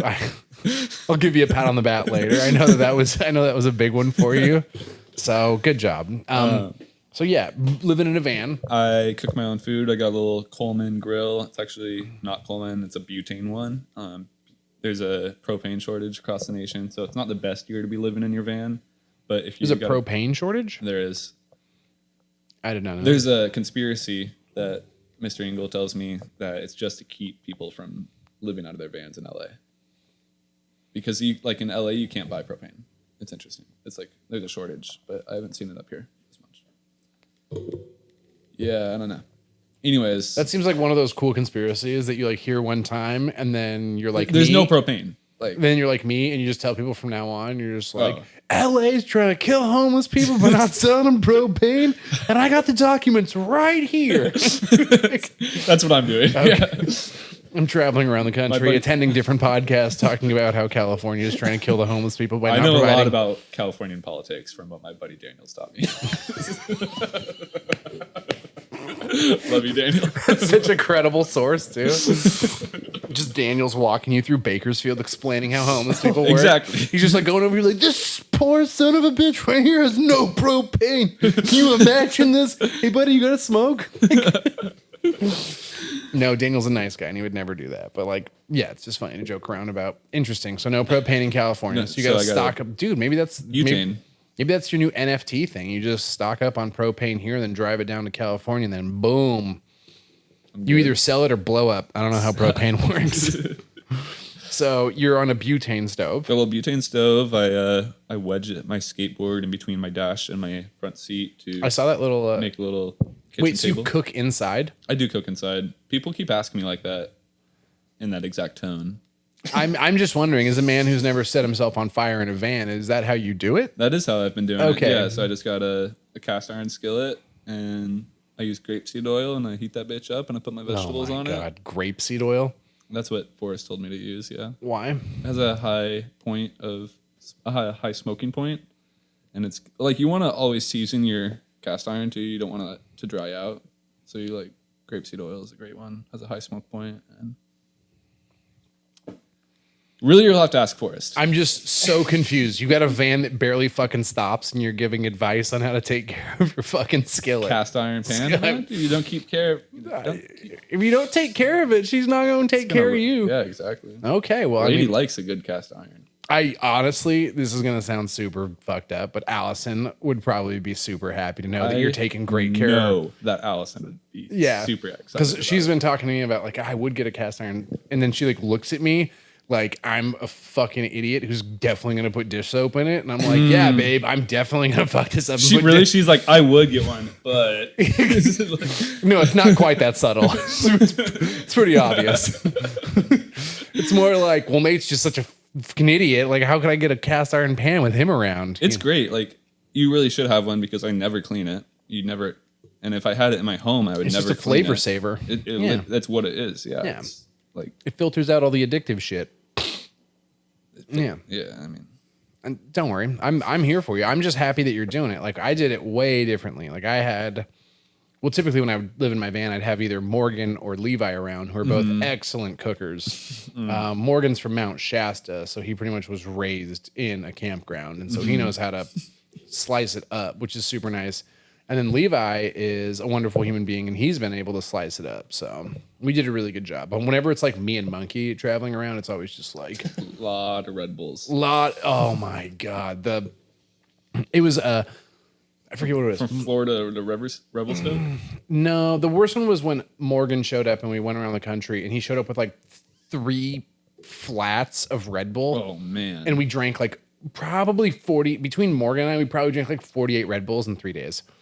Yeah, it was just if you don't know, like, you know how like sometimes, speaking of like, you know, taking a daily inventory of like yourself and making sure that you are taking care of yourself, eating blueberries, stretching. Mm-hmm. Sometimes it's also nice, and you can kind of use this. It's like it's like a color sensitivity test, and like sometimes when your pee is more clear, you're like, damn, I'm running a very efficient engine right now.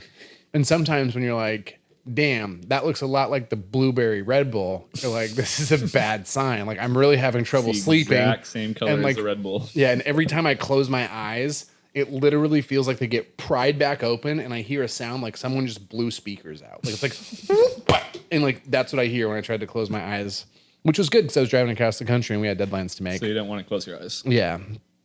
Only for a moment, and the moment's gone.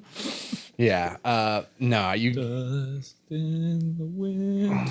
Come on, baby. You got to come in on the right lines. All we are is dust in the wind. Oh my God. Shout out to me trying to do karaoke at Maryhill. That flopped. That was great. I gave it my best shot, but I did not. Everybody was screaming encore. There was not one person in the crowd who was not chanting encore. Let's say, granted, the crowd was less than 10 people, but we were. I felt like there were more than there, but that could have been the social anxiety and the paranoia and the fact that I had definitely miscalculated. There could have been 25 or more, but there wasn't. It felt like a lot when they were all looking at you, and I was like, oh man, the song that I chose, I don't know as well as I thought I knew. I should have chosen something a lot easier. And then they hand you the karaoke. It's karaoke, but you have to look at the screen. You have to look at the phone lyrics. In the middle of the night, so you have like completely dark laser pointers behind you, and like you're looking at a phone, and you're like, these are not ideal karaoke conditions, you guys. Like, I have some pretty high karaoke standards. The song is even the karaoke version.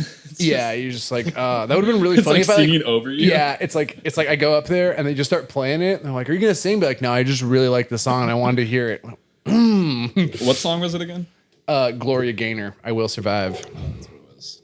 I was telling people that it was "Don't Go Chasing Waterfalls." I was telling them for about a week and a half. TLC. No, someone said that the other one I should have done was Natasha Bedingfield's "Unwritten." Waiting for something in the distance, that's so close you can almost taste it. You know it?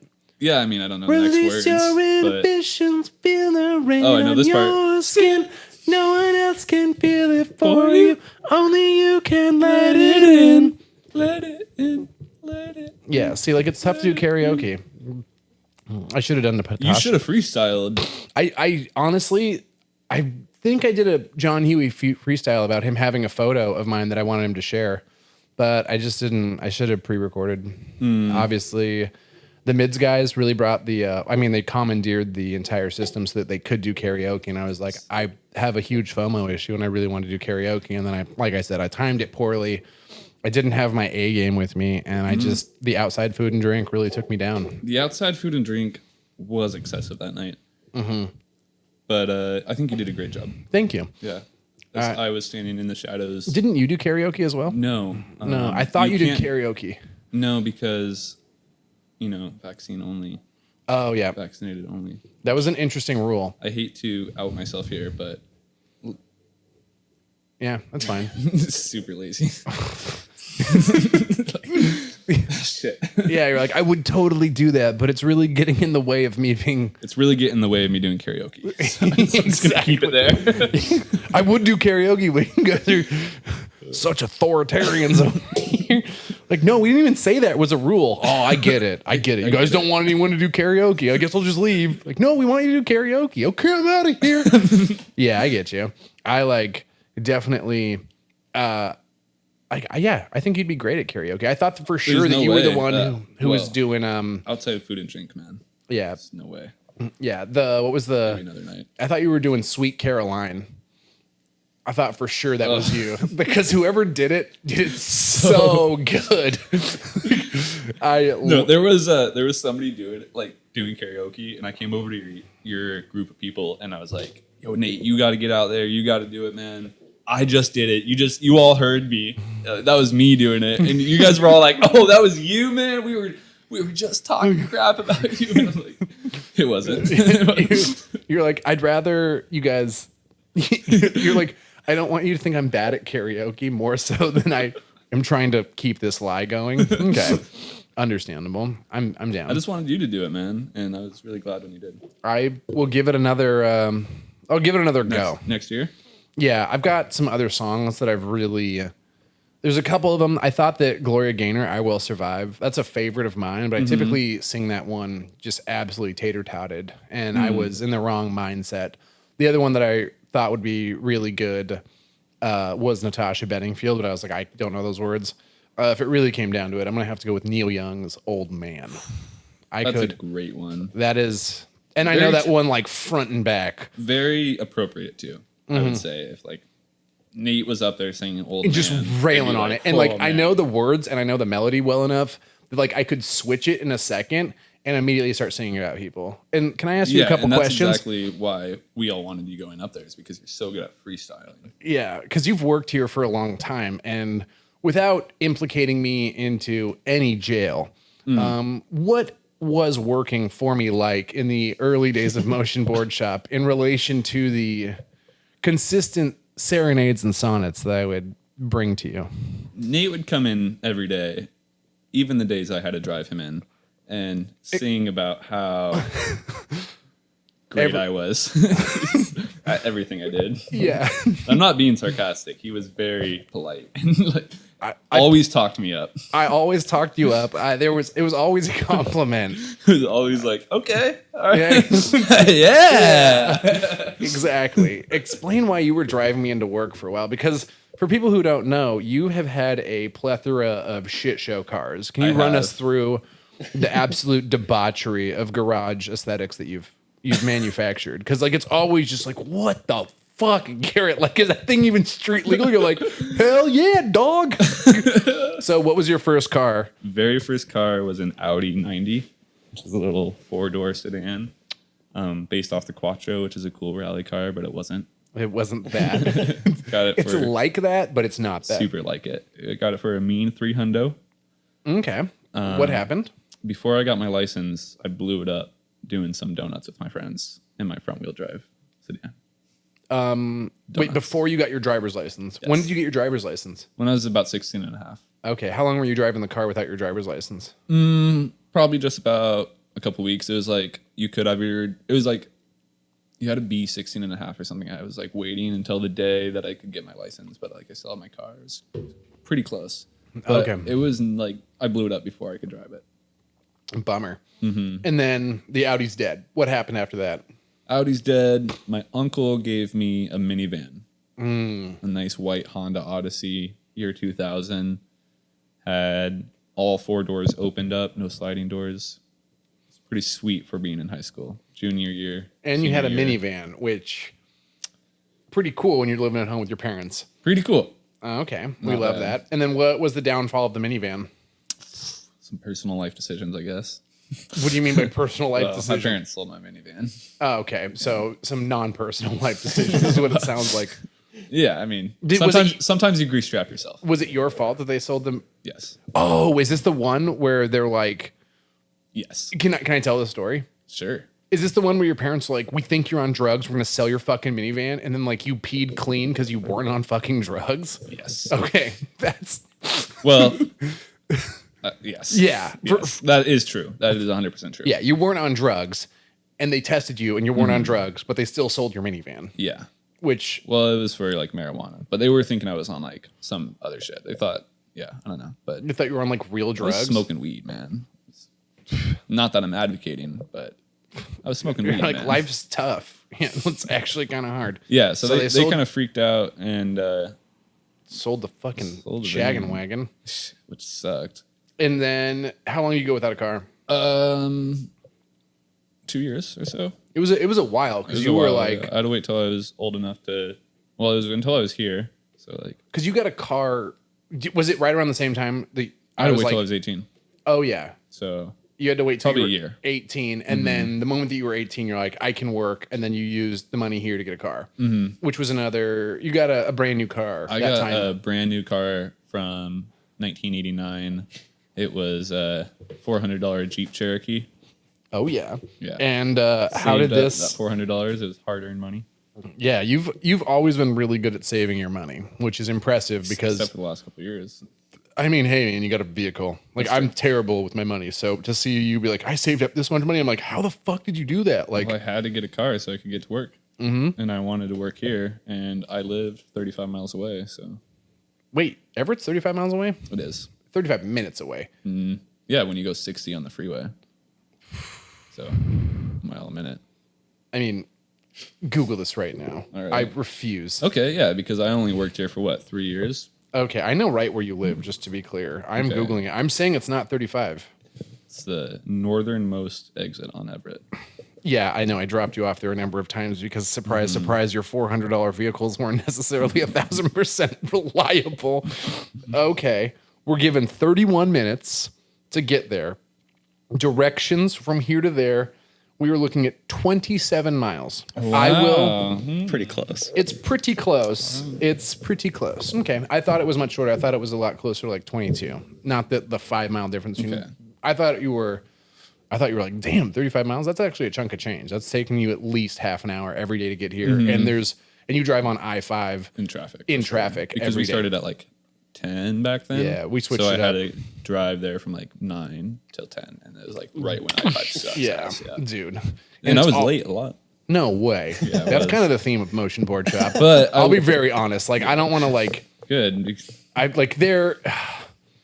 If I could get an employee or an owner to fucking show up on time and get this place open when we say, like, we'd really probably be in the exact same boat. Because I mean, no one shows up here early. Like sometimes I'm like, I could show up 20 minutes early, but then I'm gonna be waiting an hour and 20 minutes for the first customer to show up.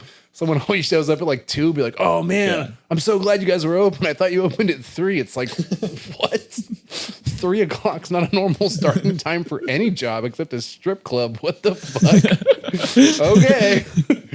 So yeah, we got that.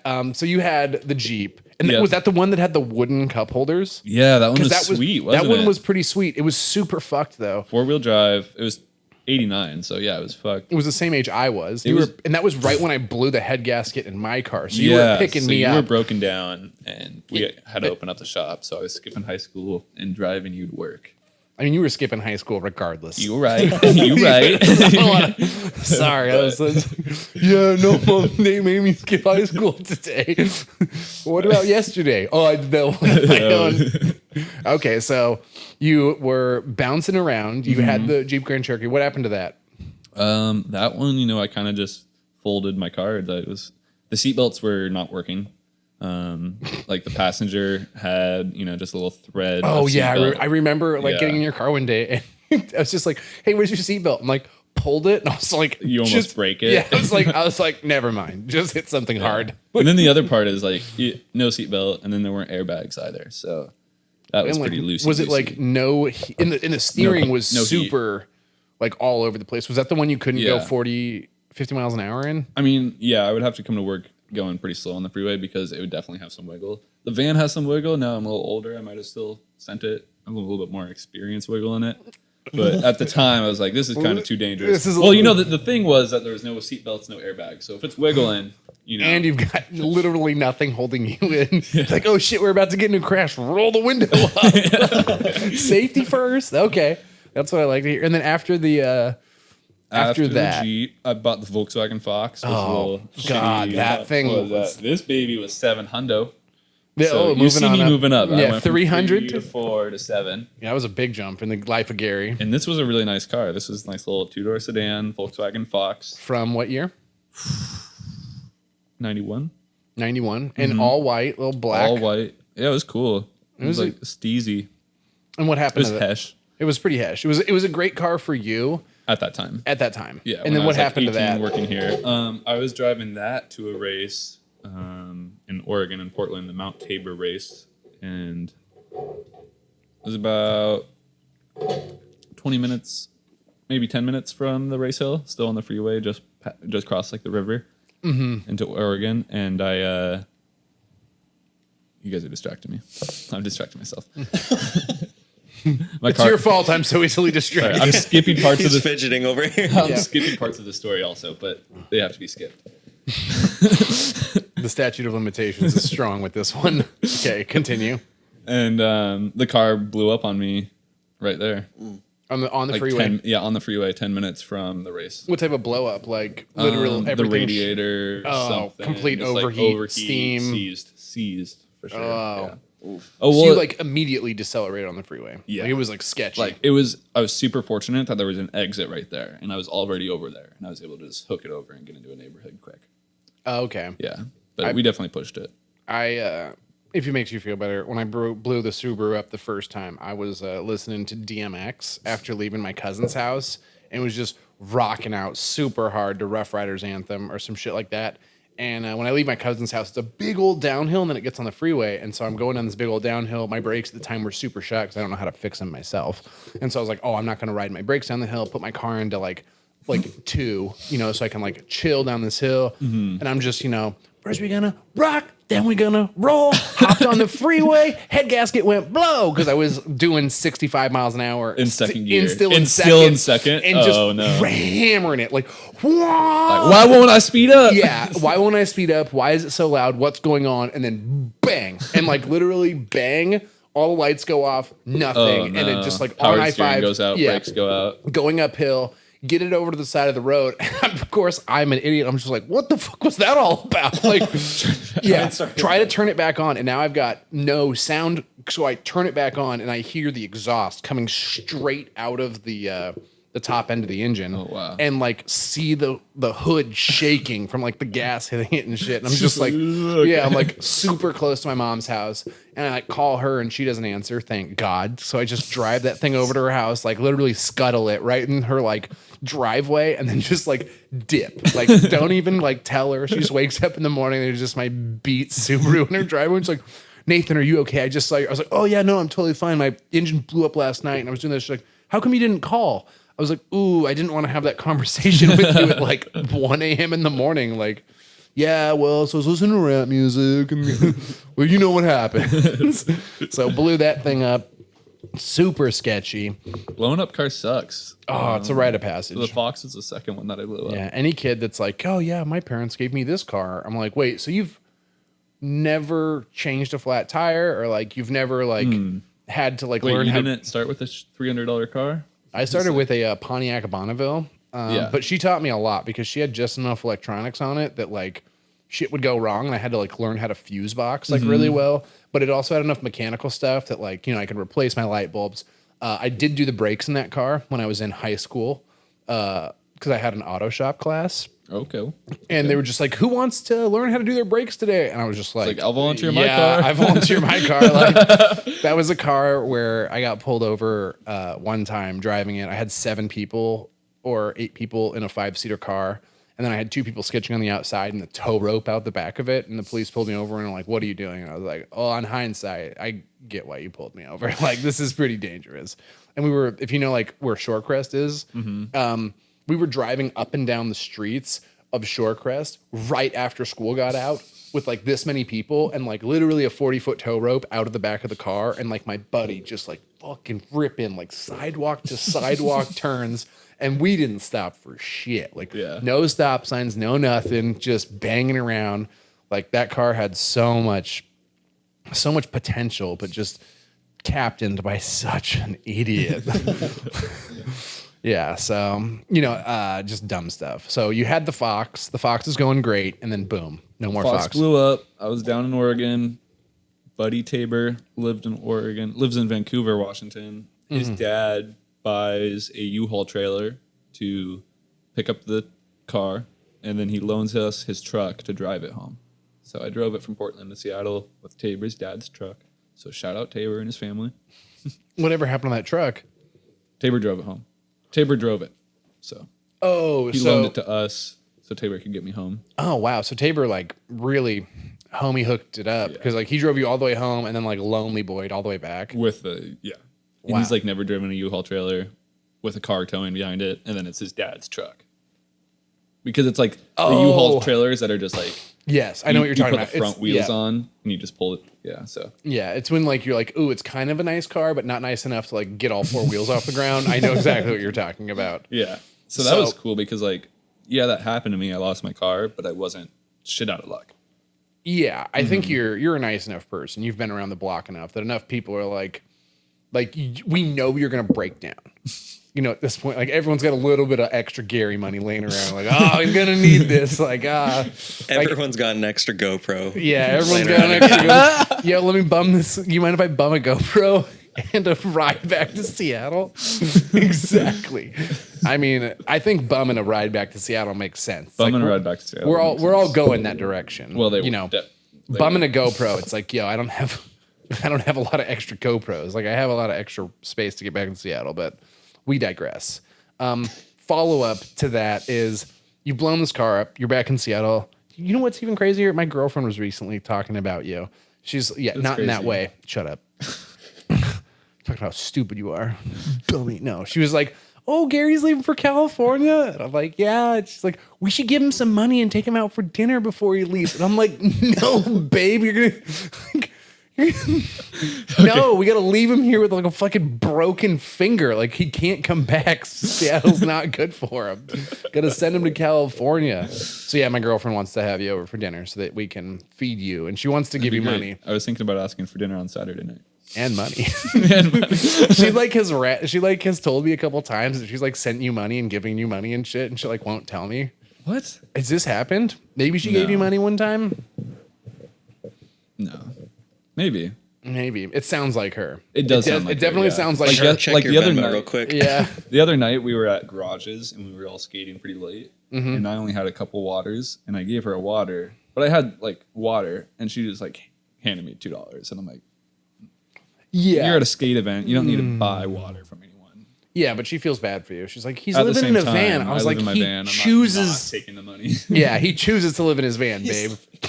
Yeah, like...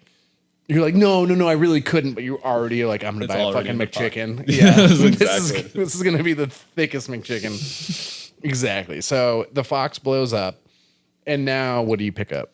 Fox blows up, shit out of luck. Back home, though, got a couple plane tickets already purchased for Devil's Peak in Colorado. This is before I went up to Sheep's Creek. Yep. And then I go to Sheep's Creek without a car, come back, go to Colorado, come back. Then I break my leg. Oh. So then I'm out of a car for 6 or so months until I'm back off my broken leg. And you broke your left leg. Okay, so. So I broke it in like September, and then I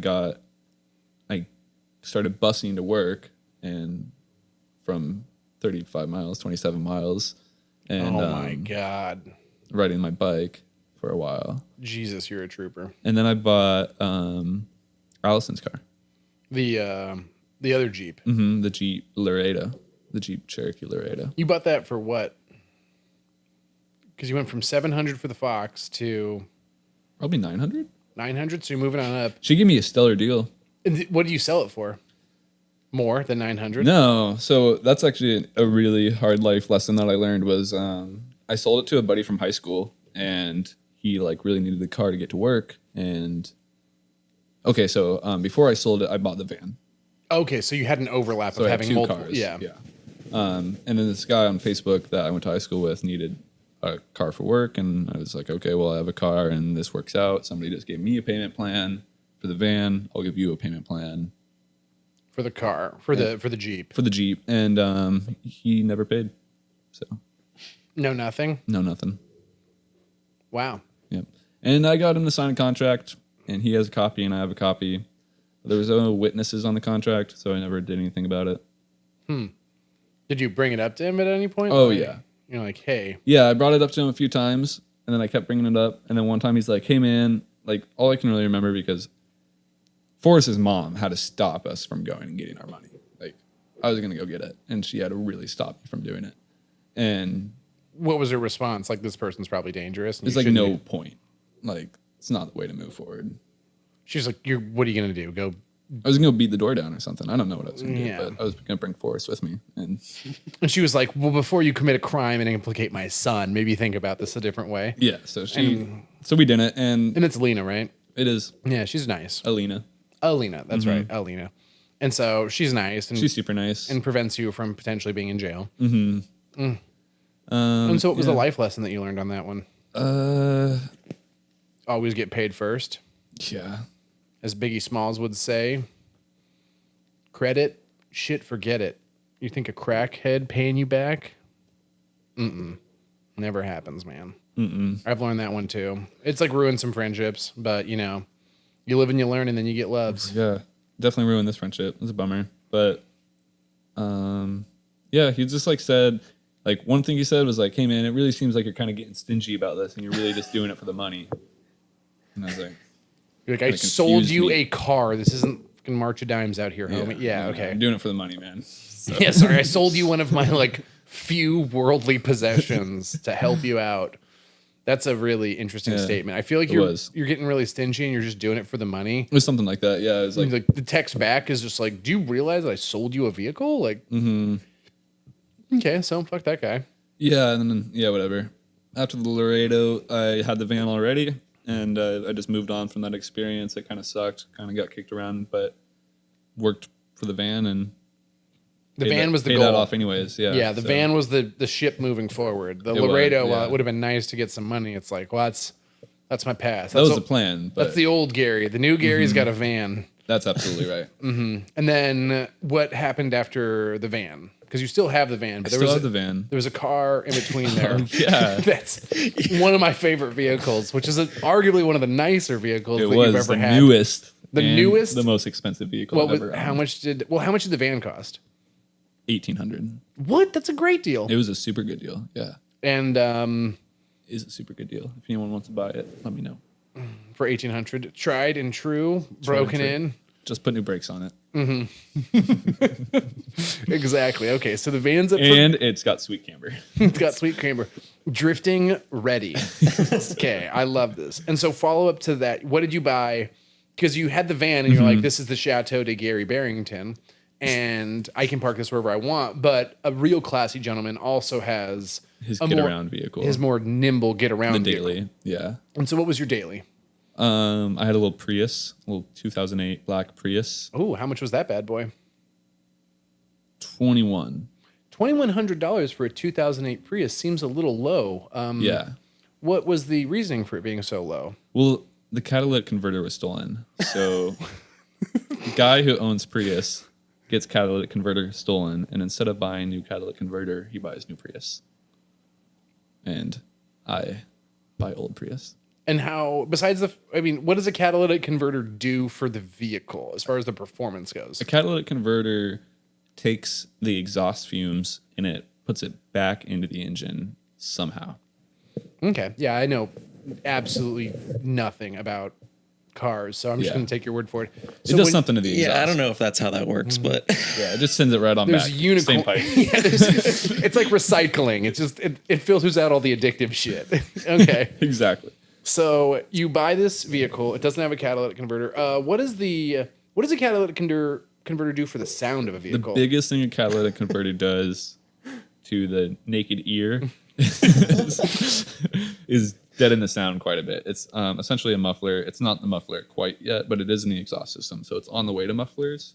And So essentially, you leave the exhaust manifold, and then you travel on down to the catalytic converter, and then after your catalytic converter, you have a exhaust system, which a muffler, and shit like that. That Those makes are- your car quiet. exactly. And so essentially, when you Halfway down that path, even faster, straight out of the exhaust manifold, you now have a gap. So it doesn't matter where the muffler is because there's not a pipe connecting them. yeah, There's this thing called a catalytic converter that typically bridges the gap from exhaust manifold to muffler. thing is, you can sell those things at the scrapyard for quite a bit of money. The cats, right? Yeah. Yeah, because that's a big problem because a bunch of people have gotten hamburgered. I know Nico got hamburgered. Nico got Brett hamburgered. got hamburgered as well. And that's like no good. So funny. It's though, I'm like because nervous that someone's gonna like hamburger my cat, and You got to get a locking cat. Go I'm put a cat lock on it. no. You know what I think I'm gonna do? even cooler, I'm gonna put my whole car on bags, and whenever I just park it, just drop that shit onto the frame. And just a little sign out there, be like, break the windshield all you want, the cat's mine. Like, exactly. So you driving around in this Prius, it's got no cat, and what does it sound like? Loud as hell. For anybody who doesn't know, does it sound like? Let me describe this. This is more of a yes or no question. When you're doing the most simple of things, like backing out of a parking stall or just accelerating from a stop sign, does it sound kind of normal, or does it sound like you're in the front row of a Dolby 12.1 surround system midnight showing of Fast and the Furious? Because like I remember one day hearing like, I think it was you driving up and she's like, dude, like I'm looking out the fucking window, like who's got a fucking race car out there? And then I just see you pop out of the Prius, and I'm just like, oh, Gary, no, like it's so bad. And so good. I mean, because I've been there with my Passat. Oh yeah. I don't know if I ever told you about this, but I was driving around. You know how cars work, and got to a point where maybe I was driving up to Stevens Pass a little fast, and was like, I'm gonna get into the parking lot super quick, and there's a bunch of potholes, and I just came fucking Dukes of Hazzard into these potholes, and then broke the gap between the catalytic converter and the exhaust manifold. So no one stole my catalytic converter, but I had the same upgrade that you did as far as the acoustic ramifications. And so one of the things that I noticed was super loud, and it was like one of those louds that like you just couldn't avoid. Like, it's an awful loud. It's like not. I would like hesitate if there was like a cute girl around to start my car until they were like 100%. gone, because you're just like, oh, like you started up, like I'd start up with my friends in the car. I'd be like, right before I'd start up, I'd be like, rah, rah, rah, rah, rah, rah, and then I'd turn the car around and people like, why are you doing that? Oh, I get it now. It's like, and I'd be like, don't worry, the sound goes away once you get going faster. Not a little bit faster, but like a lot faster. You got to start outrunning the sound before it's really like a little bit quieter. You have to go fast enough that you can let off the gas and still hold your speed. Exactly. And you're like, now it's quiet. Now it's quiet. Yeah, Okay. it was bad enough that like I would want to take this girl out places, but I would feel super, super awkward about it and just like super self-conscious. Like, I don't want to take you out in the van. Because that's got its own connotations. I don't want to take you out in the Lions Prius. Like, my life obviously is not together. Yeah, you're like, look, I mean, yeah, your life's way more together. At least you know what you want. There's a bunch of people that like, I mean, not that there's anything wrong with going to the University of Washington, but I talk to a lot of college people. It's like, hey, what are you doing in life? I'm like talking to them, like, I'm going to college. I'm like, fuck. Like, damn, my buddy's driving around the country going skating, like having a great time right now. Like eating berries at least. Eating berries. Just like, how many berries are you eating in that college? Yeah, probably a lot. Yeah, get it, girl. Oh, yeah, take the grapefruit. It's my least favorite flavor. It's mine also. Okay, well then what's the red one? Raspberry or natural lime. So, yeah, we've got... Hit me with one of those two real quick. Okay, smack me, daddy. Yeah. So, no, do not thumb gun that. That would be so rude. So you've got It would be a first on the podcast, though. Yeah. So, oh my God, just the shit show of you is so wonderful sometimes. I hate to say it, but it's like one of those like, sometimes like I like told this to Allison. She's like, why would you say that? And I'm like, because it makes me feel good on the inside. Like, fuck him. But like one of the things was like, oh man, it's really cold tonight. And then like, I think like Allison and I were like out on our deck, like smoking. Probably. I was smoking. She was just being emotionally supportive. And I was like, man, it's fucking cold tonight. And she's like, yeah. I was like, yeah, fuck Garett. And she's just, why would you say that? I'm like, because he's living in a van. Like, it's probably cold as shit right now. And she's just like, that's so mean. But like, no, it's not. It's the facts. Like, when I was living in a van, I don't think one of my friends, when they were like tucking themselves in tonight, were like, yeah, Nate's probably so warm. Like, it's cold in a van sometimes. Like, yeah, especially up here. Can you speak to that? Like, speak on that? Yeah, like what type of things do you do to keep yourself warm? Because I had a system. It was not. It's like going to bed. Yeah, going to bed was not like easy. Going to bed's pretty easy for me. I got like a really nice warm fuzzy comforter. Okay. So like the fuzz is nice, and I lay that down, and then I sleep on top of the fuzzy. And I got like another comforter. Okay. Last winter, though, I had a park at Darius's house and just ran the extension cord from his Oh, parents okay. or from his grandparents' place into my van, and I had a heater. So Okay, so you were killing it. I was killing it through the last winter, but this winter I'm hoping that won't be necessary in California. Yeah, maybe you need to get an extension cord for the AC unit because it's gonna be so hot. That's way harder than well, I don't know. The heat is also shit. The heat is also shit, but at least when it's heat, it's like, okay, well, instead of sitting in my van, I'm gonna go skate. Mm-hmm. When it's raining, it's like I have to sit in my van. You can roll your windows down at night when it's hot. Yeah, and that's my favorite. You can't like roll your windows down at night when it's cold. Yeah. Yeah, it doesn't work the same. Like I used to have the extension cord.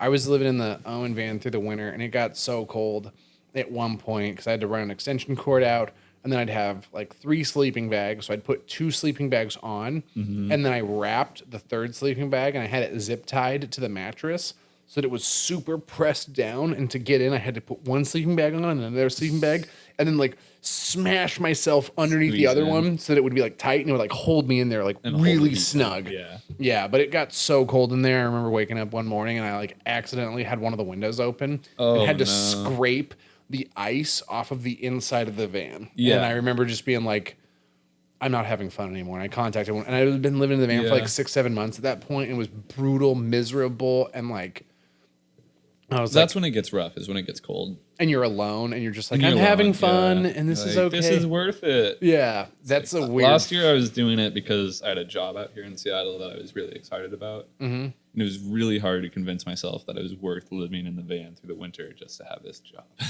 Oh, It was yeah. like, at first it was like, yeah, this is what I want to do.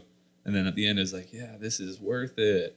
Yeah, I'm having you're like, fun. Last Yeah. winter I was scraping ice off the ceiling of the van because it's just bare metal. So Yep. like condensation builds up and it freezes. Yeah. Jeez. And that was not cool. But I was about to say that's kind of like I think the MO of you though is like you've definitely followed the things that are fun and make you happy because there's a lot of people that don't necessarily get that opportunity for whatever reason. There's a lot of people who choose different life paths, and I think that the life path that you're on is substantially less traveled and also much more maybe not envious in the sense that like when you hear the stories of like having $300 cars that are blown up on the side of the freeway and like just that shit, like, yeah, those are struggles in life, but like the things that come about because of that, I think are substantially more wonderful. totally. You know, like the times that I spent in college where everything was going well and stuff was working out didn't necessarily equate to, even though it was comfortable, it wasn't the happiest times of my life. And I'm not saying that sleeping in a frozen van's happy, but there are some things that came about from it. And I would say like sleeping in a frozen van allowed me to get to this position where I'm at right now because I use the sleeping in the frozen van to pay off some medical bills from when I broke my tailbone. And that's one of those like, I need money. This is the cheapest way to do it. I have to live somewhere and I have to have a car, but those could be the same thing and I can potentially scrape my way out of a problem. And then you get to travel around. And that's one of the things I think was actually the most fulfilling was not being in one spot. Like being able to just be like, you know what? Fuck it. And leaving. And like that feels great. And I'm really excited for you because I know here in like a week or so, you're just going to be like, yo, suck it, C-Town. Yeah, I'm out. I'm so and excited. that's very, well, I know that it's not an easy road. I know that it's a road that like you're excited about going down. And it's a road that like it's like I'm happy for you that you're doing the thing that you want to do because so many people don't get that opportunity. So many people do things that like aren't necessarily their initial ideas. Like you've wanted to race your skateboard for a long time. And granted, you're not being paid to do that right now, but you have an opportunity to do it a lot. You have an opportunity to skate in great places and great weather. And that's the actual dream. You know, how you get that dream is tough. Some people get that dream because they have, you know, families that love them and just give them money and want them to be happy. And I think that your accomplishment of a similar outcome is more impressive than some other people's, if that makes sense. Like knowing you so well, like you've come from not the easiest circumstances, but you've gotten to a place where like you're doing what you want to do and you're kind of like overcoming some of the bullshit that like you didn't choose. Like there's a lot of stuff that like has befallen you. The grease trap works both ways. Like sometimes the grease trap gets you, and sometimes the grease trap gets itself. And you've definitely encountered some shit like that person, just as like a loose example, the person not Yeah. paying you back. That's There's a just like lot of stories. That's just a tiny speed bump. Like, That's a mild nothing. speed bump Yeah. in the off-road It adventure of pissed your me life. off, but like there's things that were a lot worse, and like absolutely being able to overcome that. It's like you said, is like hard of what makes it so good and like so fulfilling. And like even if like being able to achieve some of those same things, and even if I don't achieve all the same things and don't get as far as some of the other people, like I'm still doing my best with what I was given, and like And doing what you want to do. and doing what I want to do too. Most importantly, like you can be unhappy anywhere.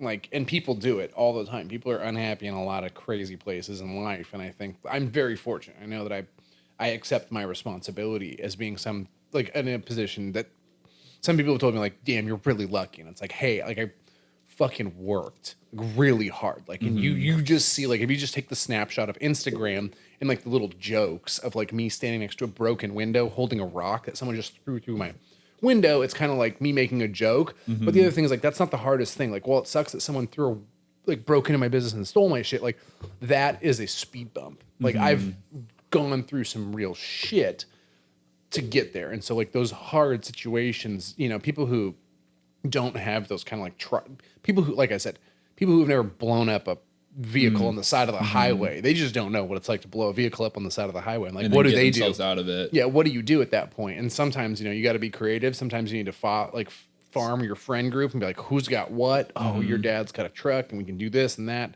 There are some times where like you realize how great people really are. And I'm sure that's something that you've noticed from traveling around. There's a lot of really nice human beings. And I think that that's something that you don't understand unless you get out of your comfort zone. I think that like of all the people that I've no, you and Forrest both did a great job of this, and Jim, as a matter of fact, you guys all just like left, which is something that I think is incredibly admirable to just throw your hands up and be like, not anymore. I'm just not going to live here. Like, not that there's anything wrong with it, but like, no, I don't have to be here. Yeah, I think we all kind of felt that like we've experienced this, and we kind of want to experience more than just this. Like, you got an awesome opportunity for a lot of years to experience a lot of different things all over. So I was very, very fortunate. I accept my responsibility that being paid to travel around the country and having a somewhat reliable Sprinter van was really nice. And then before that as well, having the opportunity to be paid to film videos of skateboarding was really helpful. And those two opportunities are things that I had wished for you. And I think that you're moving somewhere closer to that, which is working for if we get this GoPro. if we get this GoPro, you know, you're working towards this position where you are not a 16-year-old kid anymore. Yeah. You're like an adult who's traveled around and has experience. And like you've worked for Omen Longboards and you've worked for Motion Boardshop and you've done a bunch of stuff that like other people just don't have that experience with. And so you have a much broader understanding of the industry than most people do because of those experiences. And that's experience that can't be duplicated. And that's one of the things that like I think we had a lot of talks like really About the value of that. About the value of like the experience. And there's a lot of people, and I think that when we were talking about Omen Longboards, like how I got that job and some of the things I was trying to give to you as far as like free pieces of advice of like, how did I get here? Because you were like, that's what I wanted. That's what I was asking you. You were like, how do I get to that position? And I was just kind of like, well, first off, like, I don't fucking know how I got here. Like, I really lucked out. But these are the things that I did is I stuck with it. I liked what I did. I tried to do this, and this. And then, like, I made myself unfireable in the sense that, like, there are people who were more qualified for that job at Omen. And I feel like the only reason that I kept that job was because the other people... I had more experience in so many different things, and I had also shown people, mainly like the bosses, like I was willing to go further than everybody else. Like, you know, one of the first people that, you know, really gave me the opportunity was Matt, the owner of Omen, where he was like, I'm going to give you all this shit, like all these opportunities and this thing to make it happen. And a lot of that came down because he's like, because I've seen you travel around. I've seen you make all these videos. You're doing all these things already, and you're doing them like out of your own money. Like, how the fuck are you affording this? I was like, oh, I'm not. Like, not at all. Like, I'm stealing my blue berries. Yeah. Yeah. I think everyone in this room knows how I afforded that, so I'll just leave that. Just leave that off the record. Yeah. So. Yeah. Don't worry about it. Yeah, don't worry about it. I was just very fortunate that I had that opportunity, and I kind of had proved, like, you know, and one of the things that I tried to live my life by was like, no one will get this job because I'm not working hard enough. Like, no one can outwork me. What's the thing that I said? It was like, I may not be good at working, but like my effort level will be higher. Like my output will be higher. It may take me longer to do it, but like you won't be able to find someone to replace me who doesn't know how valuable they are. And I think that was really helpful, is me being kind of your age, a little dumb and really eager, you know, and being like, I will do this. And when you're like, I'll live in a van because this is the job I want, like that's kind of where I was. And I think the main difference there is that I had a little bit more opportunity with that company. That company was going up while I was working there, which definitely allowed a lot of growth for me. But you're in that same position because, like, what have you been doing now? You've been right now, not really a lot. Good. But, Good. You got to store it up. Exactly. Last year, I was the brand manager of some Sonic skateboards, and I did a bunch of management in their warehouse and factory. You learned kind of like your old job. Learned how to build boards. Learn how to build boards. Learn how to run social media. Learn how to ship boards. Learn how to make sales. Learn how to order supplies, and learn how to train people, hire people, interview people, then train them. Learn how to show up. Learn how to show up. Learn how to deal with some shit. Dude, that's the other part. A lot of responsibility, a lot of phone calls waking me up in the morning from customers. Like, I don't know. like what happened? Like, I wasn't even working here when that was a problem. I'm like, 100%. what? Okay, so now I'm responsible for this? There's a bunch of stuff like that. But I definitely learned a lot and took a lot from that experience. A lot that I can move forward with. And a lot of things that you can put down on a job resume. You know, Totally, like that experience is really valuable. It's not valuable to a lot of people, but it's valuable to the people that you want it to be valuable to. It's because of like what you're working for is some sort of job in the industry, whether that's skateboarding or longboarding or snowboarding or, you know, electric unicycles. You've got a lot of that like experience that people need. You know how to walk into a shop and try and sell them something, but you also know like what it takes to get that shipped there, how that shop's going to receive how it. the industry works behind the scenes of that too. Yeah, because like you've worked here shipping up orders and helping customers. Like you now I've have seen the front end. You've seen the front end and you've seen the back end and you've seen the middle of it as well, which like a lot of people don't have. And that's something that like is not, it's tough in longboarding because longboarding is in this weird, I don't know. It's caterpillaring right now. Like it's caterpillar, chrysalis, and whatever comes out on the other end, like we'll find that out now. But it is in a unique position of like how do you fit into that? And I feel like if, for example, if Sector 9 was in a position where they were like focusing on downhill and stuff, like you'd be a great candidate for like that style of team manager, brand manager. If that was an opportunity that was available. If that was exactly. And I think now you move to the right place where like brands like that exist and have long-term kind of success doing it. You've got a lot of those. And so I think that you're in the right place. You're putting yourself, you know, you're eating your blueberries and you're stretching. You're putting yourself in the right place to have the best outcome. And that's all kind of part of it. But since I like left that most recent company, it kind of hasn't been the focus. I haven't really tried to. That's not what I'm working towards. Okay. Yeah, like, you know, I'm working towards the Olympics, like we were talking earlier. And if that works out with like, sure, we want you to be the brand manager because we see what you're doing on your skateboard, then awesome. But like, really, I'm just kind of, if I have to work at McDonald's to afford to go to the Olympics, I'm working at McDonald's because I need to buy my plane ticket. Yeah. That plane ticket is not going to buy itself. Yeah. And it would be awesome if the opportunities were out there like that. But I don't necessarily know if there's going to be opportunities like that in the coming years. All I can really do is kind of keep moving forward and doing what I want to do. And hopefully, like you say, somebody's going to be like, hey, you've been doing what you want to do for so long. Like, and doing it well. And doing it we well, see like, value. on your own. Yeah. And I mean, that's how it was for me. Like, I was just doing the thing. And then someone was like, hey, like, that's really, like, I got a call out of the blue. And, like, I straight up, when I got the call, was like, who the fuck is this? Like, I didn't even know. And the person was like, oh, yeah, we're looking for this type of person. Someone threw your name out there. Like, we'd like do this. Would you be willing to do an interview? And I'm like, immediately, like, oh, like, yeah, what do you need? This is Nathan Blackburn.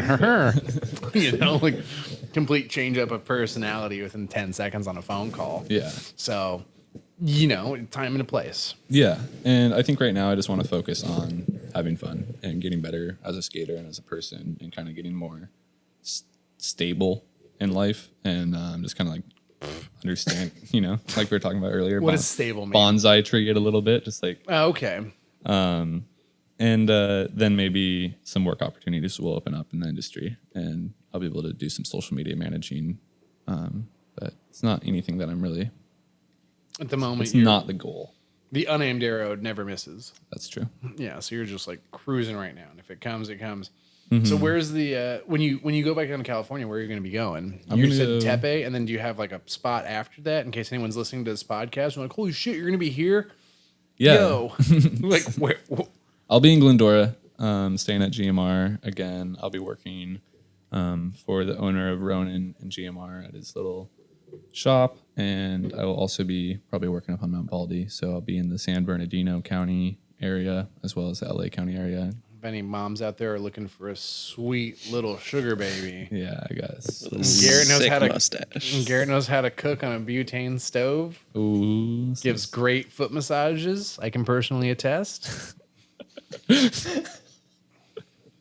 Working at motion board shop's not all it's cracked up to be, and they don't tell you this part. yeah, they don't, this is the part of this is the part of the job that no one likes, but you got to do it. hands. Yeah, exactly, exactly. So yeah, you've got. I'm excited. Where is the next Roller Games event? Are you like Argentina? Oh, yeah, down South America. Argentina though.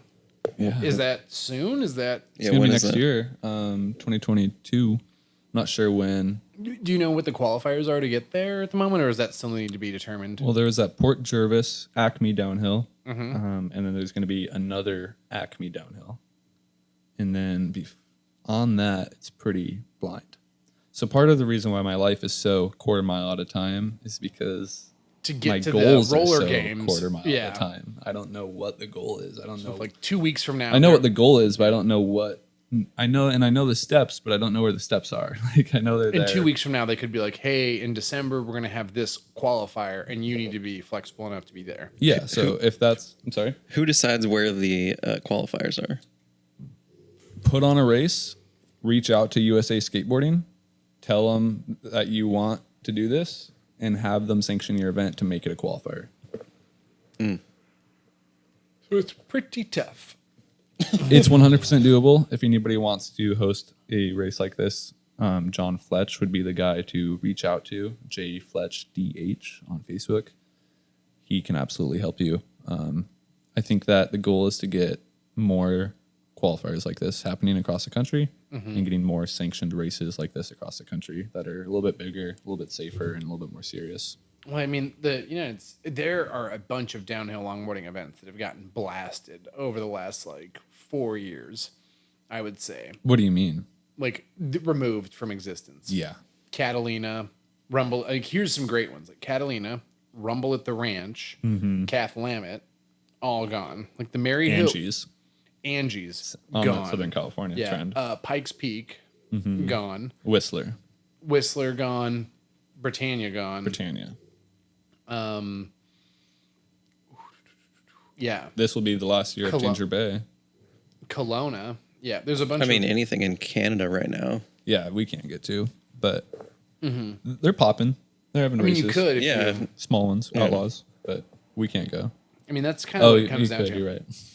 Yeah, that's what it comes down to is at a certain point, all the people that were throwing those events are now not throwing those events. So who does it now? That's one of the things that I've been working on. I'm just trying to find the will to succeed. Yeah. In that, because it's I want to throw lane bike path races because there's no commitment to it. I mean, there's hey, I got to show up on these 2 days and throw the event. But at the end of the day, you can be like, it's a bike path race. Yeah, oh, I'm sorry if it didn't work out well. Exactly. Yeah. So I've been talking with some people. I've been talking with a bunch of people at the moment about doing an actual event. And because I'm so Washington focused, crazy, I live here. I really want to do something that focuses around adding other events to it. So absolutely, because building it around not that I want to build my event around Maryhill, but if I organize and host an event, it's going to be right next to Mary Hill. So that anyone who's traveling to get there is going to be like, oh. And I can go to Mary Hill? Hopefully, I can go to this event. Because if you're driving up here, you're probably going to be going to Mary Hill. And then you're like, wait, there's this other event. You know what I'm saying? Like, I feel really great. So you want to like even put the events close to each other in time? Oh, yeah. Like, if not weekend to weekend, like my whole thing would be, I'm scheming. Like, I want to do 2 events back to back. I want to do one event that's Friday, Saturday, Sunday, and then the next event that's Tuesday, Wednesday, Thursday. So then you would go from, in theory, like one event of mine to the next event of mine to Mary Hill. So you have 14 days and 3 events that happen in that 3-day events. It's a lot of time to hang out with Nate. Yeah, no, not at all. Not when I'm hosting an event. That'll be the worst time to come up and ask me a question. Hey, Nate, how are you doing? Me with like 3 clipboards.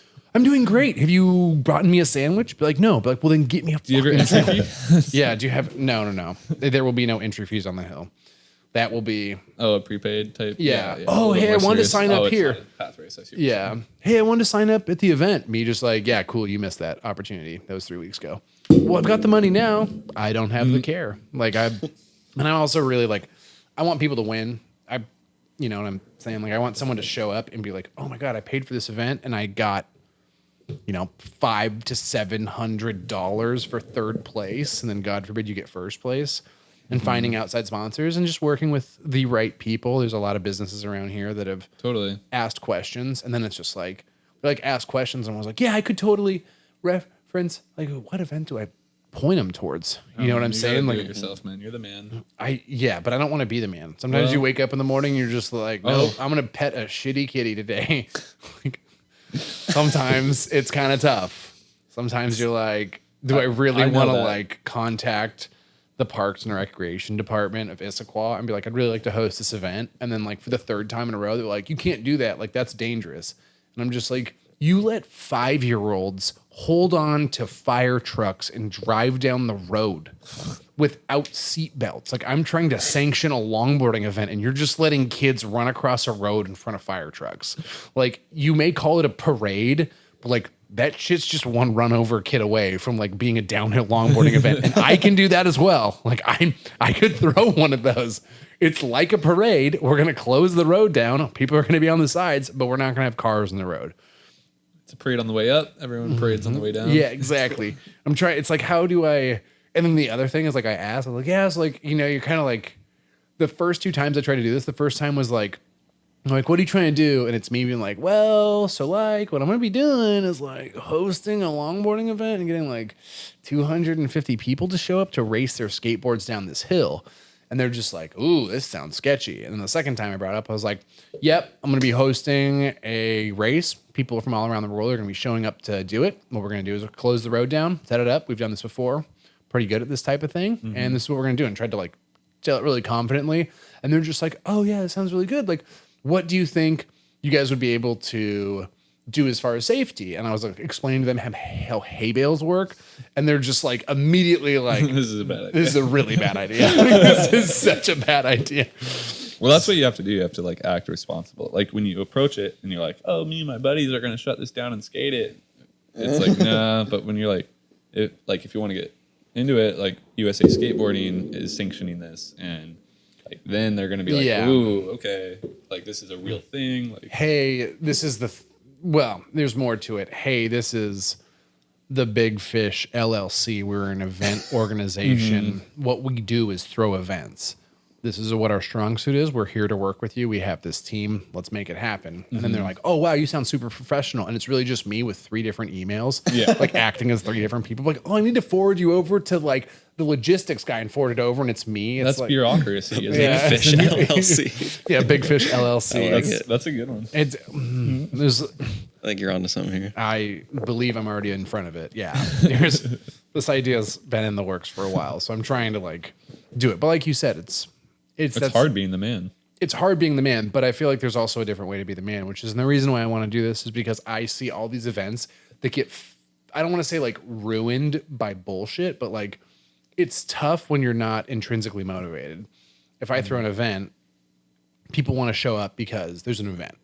How do I find the will to live to keep it going? And a lot of the time it's like, oh, it's something that I do, but it's like, it's easy enough to show up to Motion Board Shop when I have to. It's tough to like throw an event that doesn't have to happen. Does that kind of make sense? Like I have to show up to work. I don't have to go out of my way to throw this thing. And so I want it to be fun enough that enough people come that it's worth it for me to see all my friends and do this. And have fun. But that is a bunch of work. And I'd love for it to be easy. But well, if you got that Big Fish LLC and you got all those other 2 people, that may or may not be just you. That team. Yeah. Well, if you do it as a nonprofit, you have to have a board, which is... I will say Allison is great at being the starting line. No, she did a bad job. I need to empower her more because she was way too consistent. She was just ready, set, go. What she needed to do is be like, ready, set, and then the moment someone jumps, you're like, nope, 3 push-ups. And they're just like, wait, what? Be like, yeah, 3 push-ups. And when you're done, we're starting the race. Okay, go. And like, oh, you know. It's just like as soon as you get that third push-up done, everyone else goes. Exactly. And like that's the other thing I really wanted to do to throw events is I want to put it in a position where there's less, I don't want to say like a dictatorship, but there's a lot of like bureaucracy that can happen at events, and it's a lot easier when you're just in charge. And you have a team of people that are all like-minded. You're like, we're throwing this event, this is the goal. And if someone's like, well, what about this? And you're like, I don't care. Like, I really want to do events that are a lot cheaper for people. So like, hey, you have to race on this style of wheel. You get 1 set of wheels for the entire, you get 2 sets of wheels for the entire event. You can choose when you put them on, but you only get 2. They're already covered. Now it's not who has $550 to spend on a fresh set of wheels every run. It's like, oh, you got to be strategic. You got to do this. You got to do that. And then it's also like more people can compete because you don't have to be super financially gifted to be able to make it happen. So like something like that. And then also making it more entertaining. So like, I don't want to get rid of lame bike path races, but I also want to have like a cool free ride and then hopefully a race that when people show up to, they're like, there's 50 people that showed up. Like, how is this profitable? And I'm just like, it's not. Like, not at all. I just do this so that like there's a cool World Cup qualifier in Washington. Yeah. And then if nobody shows up, it's like, well, Gary's going to Argentina. There's no advertising. Yeah, this is a really long play to get you to Argentina. Do you start working on it? Yeah. Quick, do you man. see what I'm doing for you? You just hand of God. Yeah, and you just wanted a stupid GoPro. Could have asked for so much more. Yeah, I just really want to do it, and even because like, you know, I think it'd be really fun to throw an event and stress out about it. So I'm looking. It could be really rewarding. Like there's worse things to stress about. Those events are like really small ones that don't have a lot of stress are really rewarding and so fun. And it's nice to have a bunch of people show up. Yeah, it's nice to see. Like when I was bricked off from my leg, I threw an event, and it was really cool being broken and not being able to skate, but being able to see all my friends skate and kind of think that, oh, I got to participate because I made this happen, and like that's kind of cool. It's nice to not have to win the race to be cool. Yeah, yeah, it's pretty. You don't have to win the race to be cool. You do not have to win the race to be cool. If you throw the event, though, people give you a large social credit. They're like, "Oh, he's cool," but like he just told 1,000 people to suck it. But like, well, he's throwing an event. He's probably really stressed out. Like he's threw a microphone. Yeah, exactly. So I'm really hoping for that. Yeah. So tell people, where do they find you? You can find me on Instagram at Garett Belanger or Garett_Belanger. Okay. My name is spelled with 1 R and 2 T's. And you can find me on Facebook. It is Garett Belanger. Okay. 1 R and 2 T's. Still. And you can find me on the Motion Board Shop Instagram, Motion Board Shop all YouTube the time. page. All the time. We try to share everything you do because you're typically doing really cool stuff when you actually post it. We love that. And yeah, anytime you're in town, please come back on. Yeah. I hope that you don't develop any more cool stories, but if you do, we will surely talk about them. I'm hoping that you have so bad at stories. And I'm hoping that you just have smooth sailing and no more cars blow up on you. I'm sure I'll run into a couple problems, but speed bumps. Speed bumps. Just a little speed bump. You can smoke right through those. Okay. I think we've done it. Thank you so much, Garett, for coming on. Skate safe, everybody. Wear a helmet. Thank you, Kyle. And if you have any questions, leave them in the comment box below. We're trying out a new format in here, so if you like the layout, let us know. If you don't like the layout, let us know.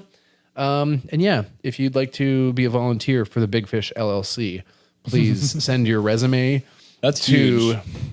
get a volunteer crew that's like kind of permanent, like Miles. It's not really much of a volunteer crew. It's going to be like my mom and my dad and like Allison's mom and dad. So we have a board, but I just still get to make all the decisions, if that makes sense. But you need a volunteer crew for like corner marshals. Oh yeah. No. Well, my ideas on events are a lot different than I think the way that they've been currently done. No. Like the way that Maryhill does it, but like one step further. Mm-hmm. Like corner marshals are just like out there. Each one of them has a pop-up tent and like a butane grill. And they're just like saucing up the bacon. Like, windy Maryhill with the butane grill. Yeah. Oh, you crashed in this corner. Here's a piece of bacon. Get back in there, champ. Like, you know what I'm saying? It's pretty similar to Canadian events. Yeah. Yeah. Have you been to Jake's Rash? Yes. Have you ever seen anyone? Have I ever crashed into a couple on fornicating? Jake's Rash? Yes. Yeah. Okay. Yes. I've definitely one of my best memories. I've definitely come around a corner before and be like, I'm never crashing in this corner. Like, really? Yeah, I like definitely saw some fornication, and you're like, I'm never going back. It wasn't the fornication I wanted to see. I was having a really pleasant downhill run, and as I came around a corner, I was like, bam, whoa, and it was also like not necessarily the people. Not that you choose to see public fornication, but I don't necessarily think that those were the people that I would have chosen. Not that when you're at a downhill skating event, you're like, oh man, I would like to see like anyone, literally anyone in this group naked. I don't think that the people that I saw naked would have been the top of the list of the selection field. Does that make sense? I understand what you're saying. Yeah. There were a lot of something to going to your very first international skateboard race when you're 18 years old and seeing fornication. Yeah. And I would love to throw that event. I just don't think I'm there yet. I need to get a couple more under the belt. You can be the man. I could be that guy. I don't want to be the guy on the inside of the corner fornicating, but I could be the guy who hosts the event. You know, why not? I could do it all. I can be a Renaissance man, a jack of all trades, if you will. Just literally calling the start lines and fornicating up at the top. It's just as rewarding to offer those opportunities to others. A really great leader brings everyone up with him. This is going to be our corner marshal over here. Oh, this is the couple that fornicates on the inside of the crash corner. Rising tides raise all ships. Okay. We're going to the Olympics, baby. I'd love to see the rules. It's just like, we noticed that you sanctioned this event for USA Skateboarding, but right here, is there a line that says there will be people fornicating in this corner? Like, it's tradition. We didn't even invite them. Exactly. They're the volunteers. No. They're on payroll. Don't worry about them. Like, they're good to go. I will. They're CPR. They're CPR trained. They were the corner marshals. Well, luckily no one falls at Jake's Rash, so that's good to go. Okay. Thank you so much for coming, Gary. Absolutely. Thank you for having me here on the Mopod. Mm-hmm. The Mopod? Oh, my God. That's what it is now. It's the Mopod. Coined. You're welcome. I'll make you... Moibots. Moibots. Moibots. Moibots for life. Okay. The Mopod. I'll make like... it'll just be me on a little moped cruising around the Mopod. I love it. Okay, I'm out. I got to tinkle. Yeah, I do too. Bye, everyone.